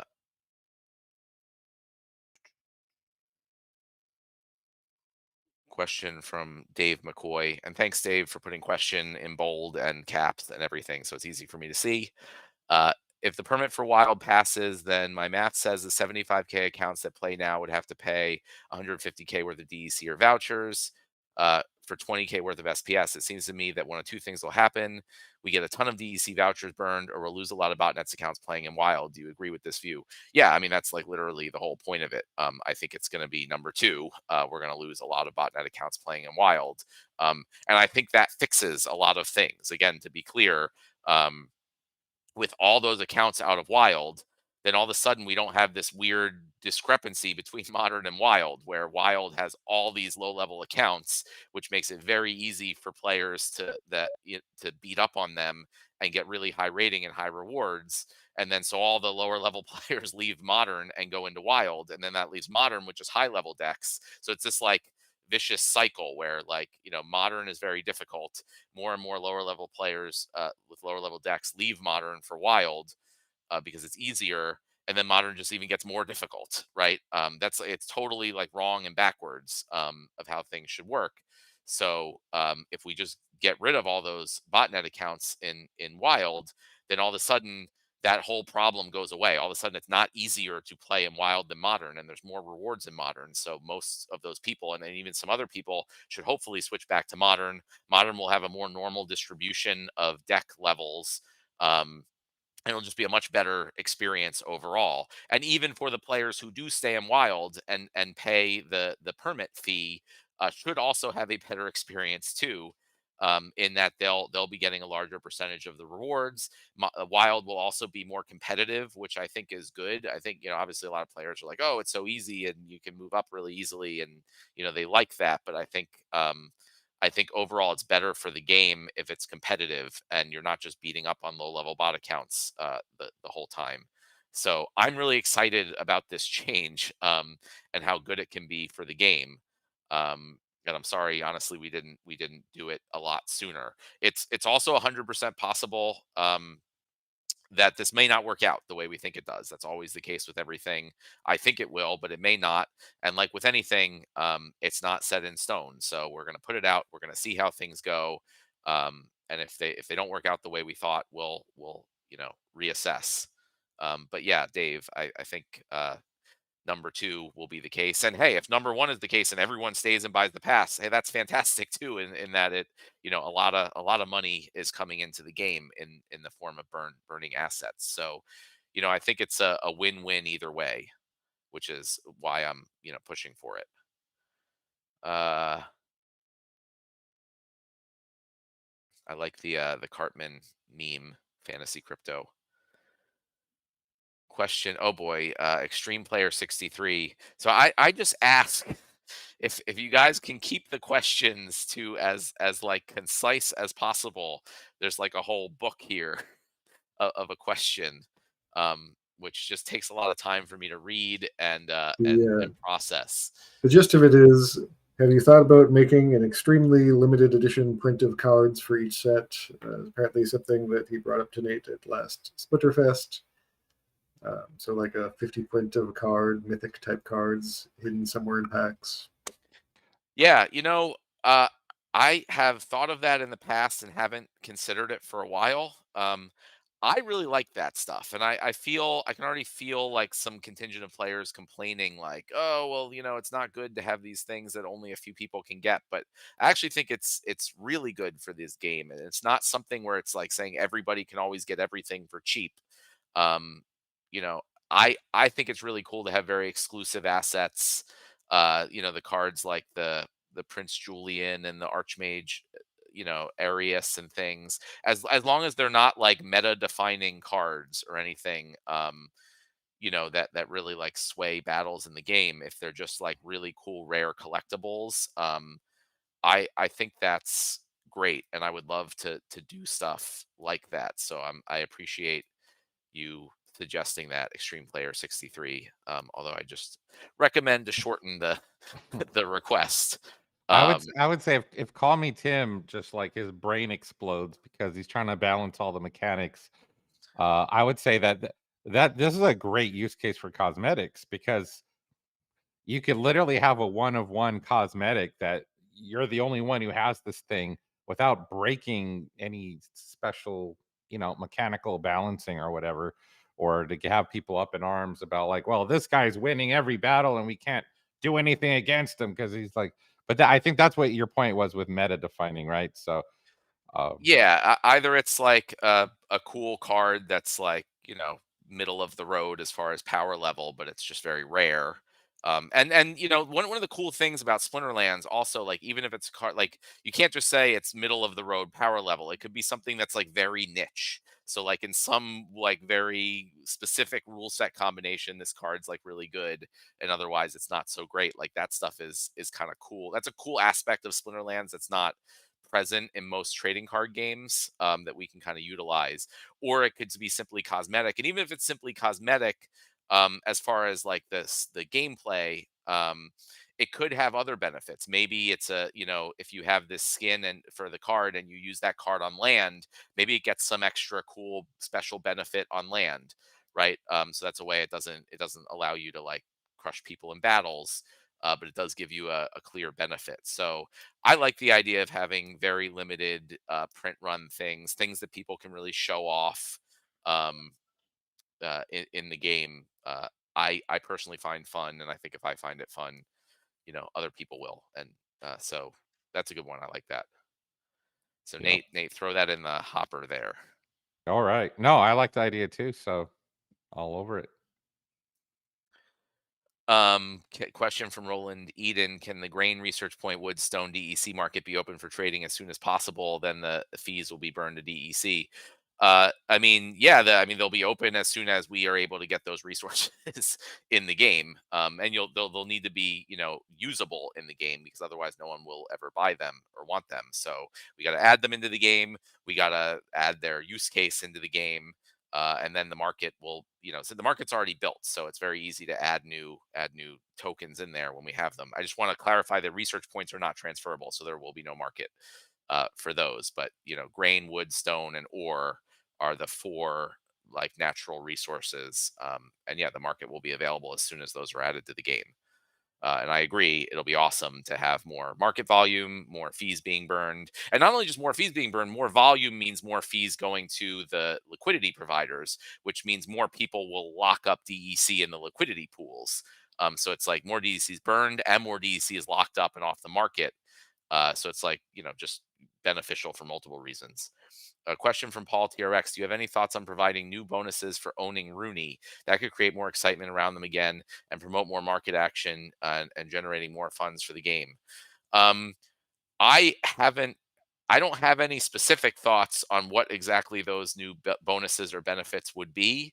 I mean, Rooney are obviously very valuable for land, and I think if we add more stuff for land and we make research and new resources, and like land itself is more valuable and exciting, that should by default translate to more value for Rooney.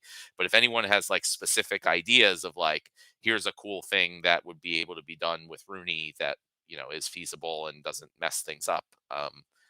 You know, I'm always open to ideas. You never know. Like there's for like every 100 ideas, probably like one of them ends up happening, and that can be disheartening, I think. But like, if we don't get the hundreds of ideas, we won't get those few.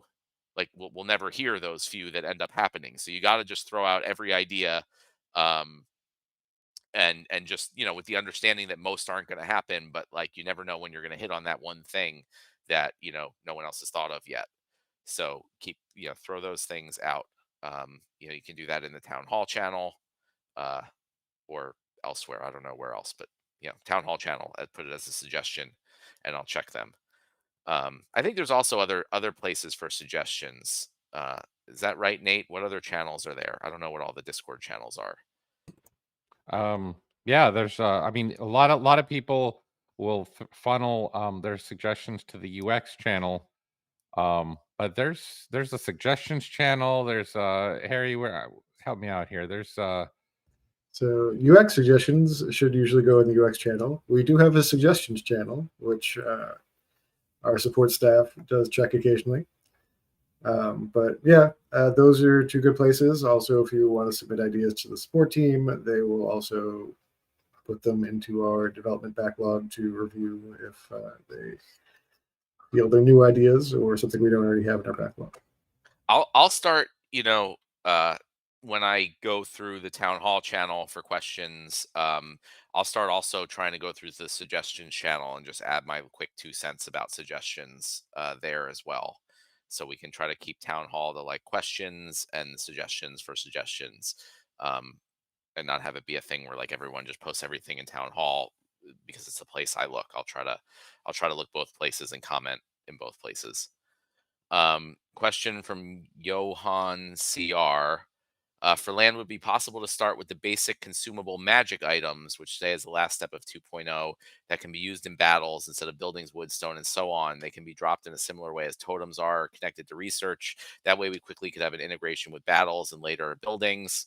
Um, and other 2.0 items can be used to increase the generation of those magic items. If you mean the magic and spell cards, I'm going to say probably not, just because like it's not just like, oh, we have all those things ready to go and we're waiting for the rest of land 2.0 to be built out. I mean, that in itself is a huge, I mean, that's land 3.0, I think.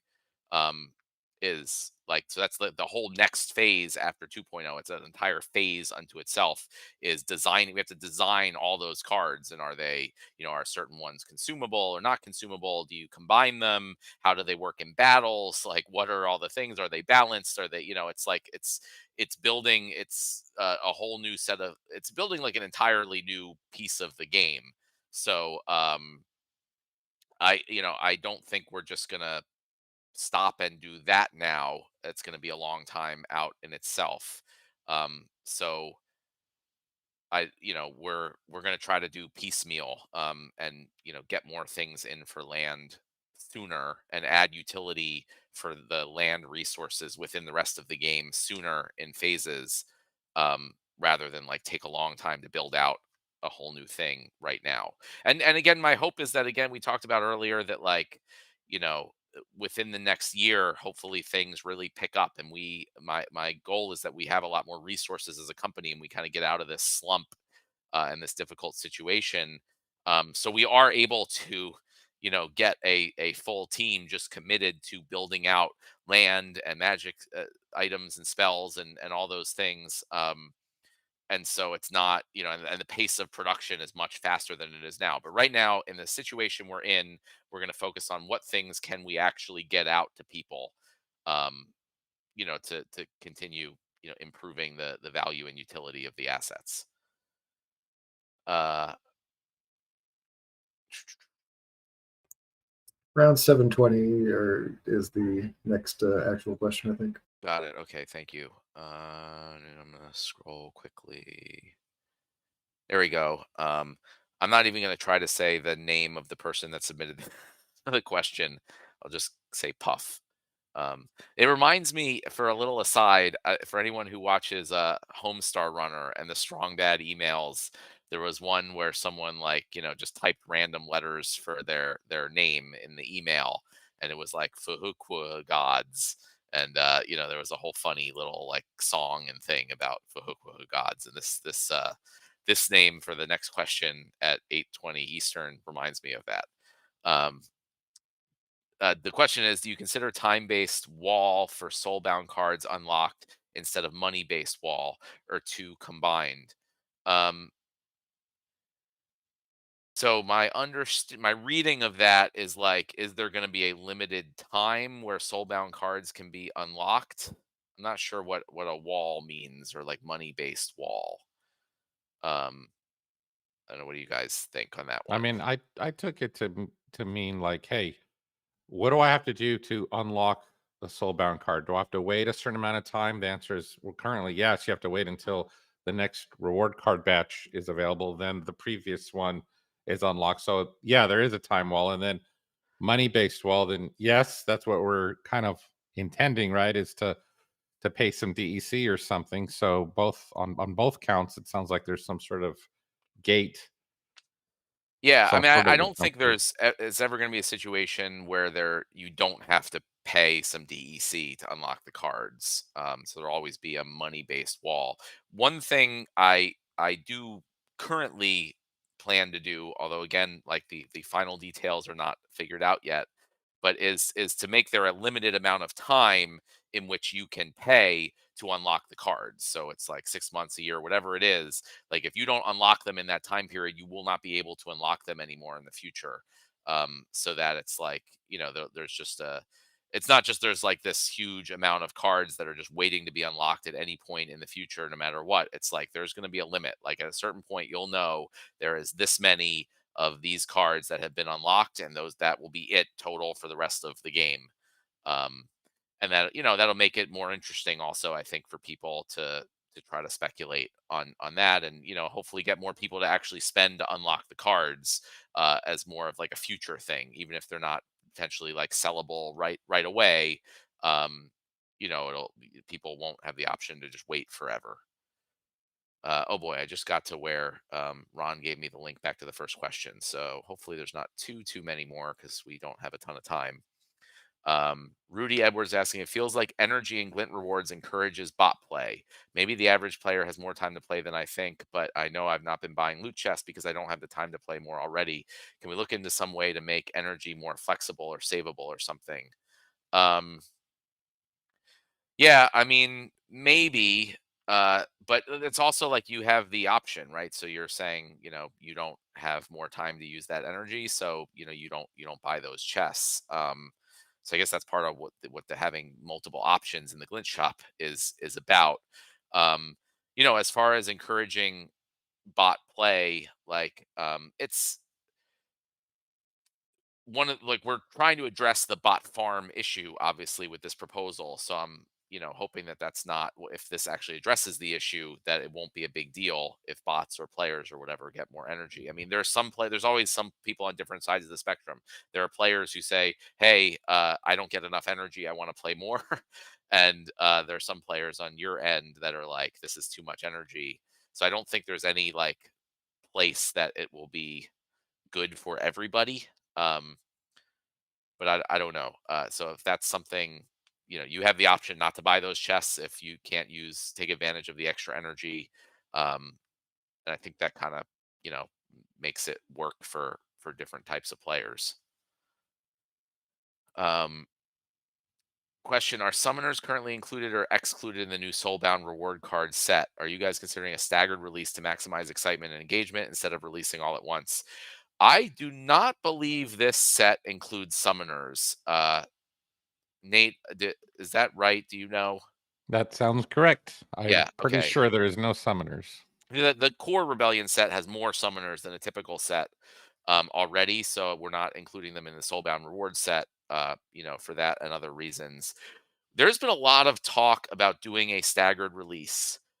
I have yet to hear a plan that actually makes sense of how exactly to do that and make that work. So at the moment, the plan is to do a single release all at once, like we have done in the past, barring a clear plan that that makes sense to do this staggered release. And as far as clear plan, like not too much work. It, just makes sense from an economy standpoint, all these things like what if, we release some cards first and a fewer cards later, can you still buy the older cards? Is there a problem of like too many of the original cards being printed? How do they go out of print? Like everything has to be thought through. We can't just like go forward and do something unless every little detail is thought through. And I haven't heard a fully thought through plan that makes sense for how to do a staggered release of these reward cards yet. Um, Question from Zatoichi. Uh, will the 6-year anniversary Ghost Card tournament be modern or wild? I think modern. Is that right? Actually, we were, I mean, we haven't actually scheduled the tournament yet because we were getting the rewards over to Claiborne so we could set it up. So there's a small window where we could be discussing. But right now, the plan had been wild Oh, because we are okay. I'm wrong. celebrating 6 years of cards.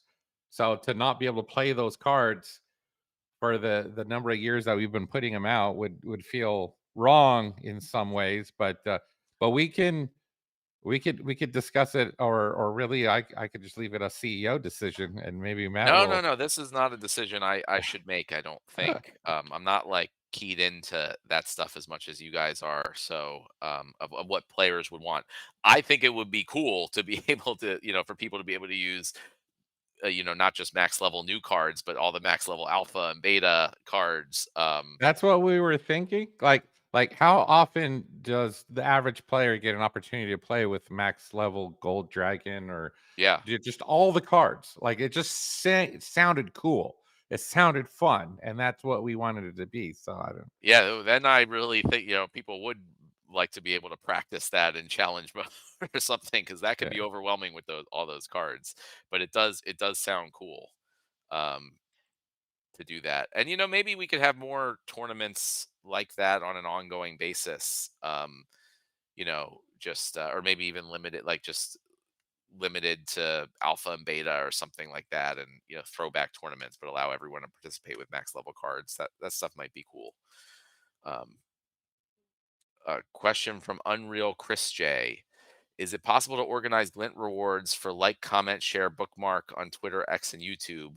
I'm friends with a project team that's built this out for Telegram Twitter raids, but I believe we could reward the community for good quality social media engagement using their tools.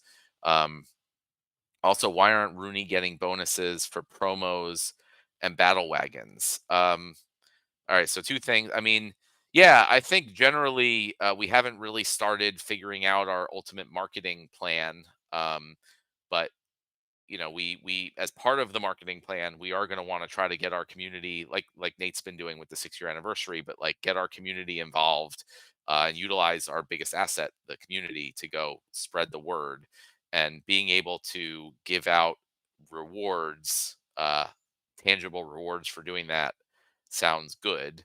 Um, so it's certainly possible. It is not something I think we've like considered or planned for yet, and probably will be a little while out. But I think that's the idea, is to like reward people for spreading the good word of Splinterlands. Um, and then why aren't Rooney getting bonuses for promos, battle wagons, etc.? Yeah, that's they aren't, because I guess we haven't thought of that. Um, but that's a good possible additional use case for them. I mean, Rooney, I don't think can go on battle wagons because it's not a rebellion card. But that's something I mentioned. Like, I like look to the DAO if that's something. A DAO proposal would be good, and if the community wants that to happen, I'd be open to it. Scrolling. Okay. Oh, good. There's only a few more questions left, so we're timing this pretty well. Question from Mega Marcus. What do you think about combining regular foil cards to gold foil version? Oversupply could be reduced and cards can work better at land, provide 10% battle rewards bonus. Win-win, I think. Yeah, interesting idea. I That's one that I think needs to be thought through more. So I don't want to like come out and say like, yes, I think that's good, or no, I don't yet. But I like the idea. I like the thought process. Obviously that would be a major change, a major thing to do. So, if anyone has any thoughts or like idea reasons why that would be bad, um, we should discuss that. Um, so I'm hesitant to say either way, but off the top of my head, it sounds like a cool idea. Question from Dave McCoy. I mean, I think everyone just knows if you say Dave in Splinterlands, it's Dave McCoy. Can you expand more on the team member that ran the large David Jazz bot farm? If there's any penalties involved, is the person still employed, etc.? I know people are going to be talking about it, so it's better to handle it head on, in my opinion. Yeah, I guess I don't maybe I should have not said anything regarding that. I don't know. I didn't think that through. Generally, I like to be transparent and not secretive. Um, no one did anything wrong, right? So we encourage our like our team members, the people on the team, to play and participate in the game. Most of them are players. I don't know about most of them, but a lot of them were players first and foremost that came and joined the team. And like we don't want to restrict their ability to play and use the game. So if they like somehow hacked something or like did something bad, obviously that would be a problem that would be dealt with. But they just played the game. Like, we offered something in the game and they used it as anyone else could have. So I don't there's to me that is no reason for any penalties or any repercussions. Like, it was our fault, from the design perspective, for not doing things properly, mostly my fault because I came up with the numbers for that. um, and made a mistake there. But our team members are able to participate in the game just like anyone else, and we make sure that they, there's no reason they have any advantage over anybody else. And so nothing here was done wrong. They just utilized the system like everybody else did. There's no like they didn't have any advantage as a team member where they got things that other people didn't. So no. There were no penalties involved, and I don't think anything like that is warranted. Um, Question: will it be possible to add permit in wild format from the next season? Um, I'm not sure what that means. I They're asking when we're going to implement the wild permits. It hasn't passed the proposal yet, so probably sometime after that. Yeah. So I mean, I don't know exactly which season it will be for. I mean, it'll be, probably at the beginning of a season, not in the middle of a season. Or it could be when it's released, it will be applied, it will be applicable for the next season going forward. But we don't know the timing on that yet. And I think possible that the question means, will you be able to buy a permit for future seasons? And so that's something, possibly depending upon the how much it costs to implement. Like, could you just say like, hey, I want to play Wild for the next year. Can I buy 26 permits right now and just go? I think if I don't see any reason why not to, um, let people just buy it. Maybe there'd even be a bulk discount, buy a whole year, get 20% off or something. I don't know. But yeah, so just in case that's what the question meant, I thought I'd mention that. Um, and then, even though it's after Ron closed the questions, Quantum Nachos is asking for Yaba and team. Can you please stay awesome and non hypermasters? I don't know what a hypermaster is, but um, and be sure, if you're working hard, play hard as well. Yeah, I mean, I'll let you guys, say anything you want about that and anything else. I One of the things, when I took over as CEO back in September of last year, I made sure also that I was taking extra time out for myself.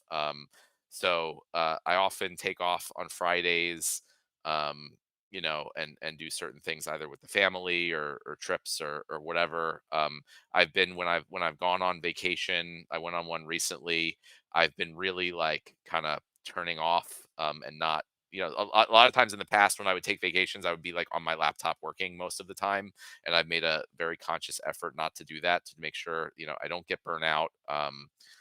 And I'm able to take time for myself, so that's been important and it's been really helpful. And I appreciate you guys supporting that. I don't know, what do you guys feel, Nate and investigator, about kind of like your work life balance? I've been I've been trying. Well, I think I'm getting there. It used to be really bad. It used to be like just work, work, work, work, work, and it was not good, as my wife will attest. Uh, so I think it's better. I think it's improving. So we'll get there. Of course, this 6-year anniversary thing didn't help. I think I don't know. I barely slept. I was just working, working, working yesterday, trying to get all the graphics for Joey and Asaria to go to social media and do what they got to do. But yeah, I'm having a blast. It really does help that this is fun. We're making a fun game together, and I like to play the game myself. We're making a game that we want to play ourselves. So I think that that really makes it a bunch of fun. Just I feel so blessed being able to do what I do for a living. So it's pretty awesome. Cool. Not a great question for me to answer. I'm trying to ease it back to maybe 6 days a week. Uh, but I mean, yeah, it's because we care about what we're working on, so we tend to work very hard on it. A lot of the team puts in a lot of hours trying to get this stuff out to everybody. And I feel like since we're kind of coming up on closing remarks, one thing I did want to thank all the people in the UX and feedback channel who had given all of the suggestions, a lot of which we've been trying to get implemented lately to make the game better. Yeah, no, that's a good point. Like, I kind of mentioned, like, of the 100 ideas, one might actually get implemented, but if we don't have those 100 ideas submitted, um, then we won't find that really good one, right? That really pushes the game forward. So we need everyone to kind of submit their ideas. I would preface that, like, hopefully people kind of try to think through their ideas as much as possible and not just throw out anything that comes to the top of their head all the time. So we kind of can whittle it down to like well thought through things. But But speaking yeah. of which, Matt, you just reminded me. Harry, did we Lilyfire would kill us if we don't go down her list. She wanted to make sure that let me see, what has she got on here? She wanted to well, above everything, basically, Matt reminded me because she wanted to be a big, huge thank you to the people who were providing those UX channel suggestions. They keep coming in every day, and if you know Lily, she's immediately responding to most of them. Like, yes, I'm taking note of it. Yes, I'm logging it. Yes, I'm putting it, making a ticket for that. Yes, thank you so much. She's pretty freaking awesome for doing that. She stays on top of things. So if you go to UX and you make your voice heard, she will hear you. If no one else will, she will definitely hear you, and she will take note of it and make sure that those ideas are brought to the team. And then on another side note, she said to bring up if you guys notice the cryptic, the legendary summoners, you can go to the card detail screen and see a rundown of that new ability currently called Expose. So she just wants to let you know that it's still TBD. It's still being worked on. The mechanics of how it interacts with poison and things like that, still finalizing that stuff. But if you guys have thoughts and ideas and you bring that to bear, then we'll factor that in as we try to figure out these abilities. Hopefully I got what we needed to say. Unless Harry, you could think of anything else. Nope, that's what I tried to touch on. Thanking the people for giving us good suggestions, like the 4 times battle speed that got put in, and a whole bunch of little issues on mobile and different things that we don't necessarily notice unless we're happen to be playing with the same device.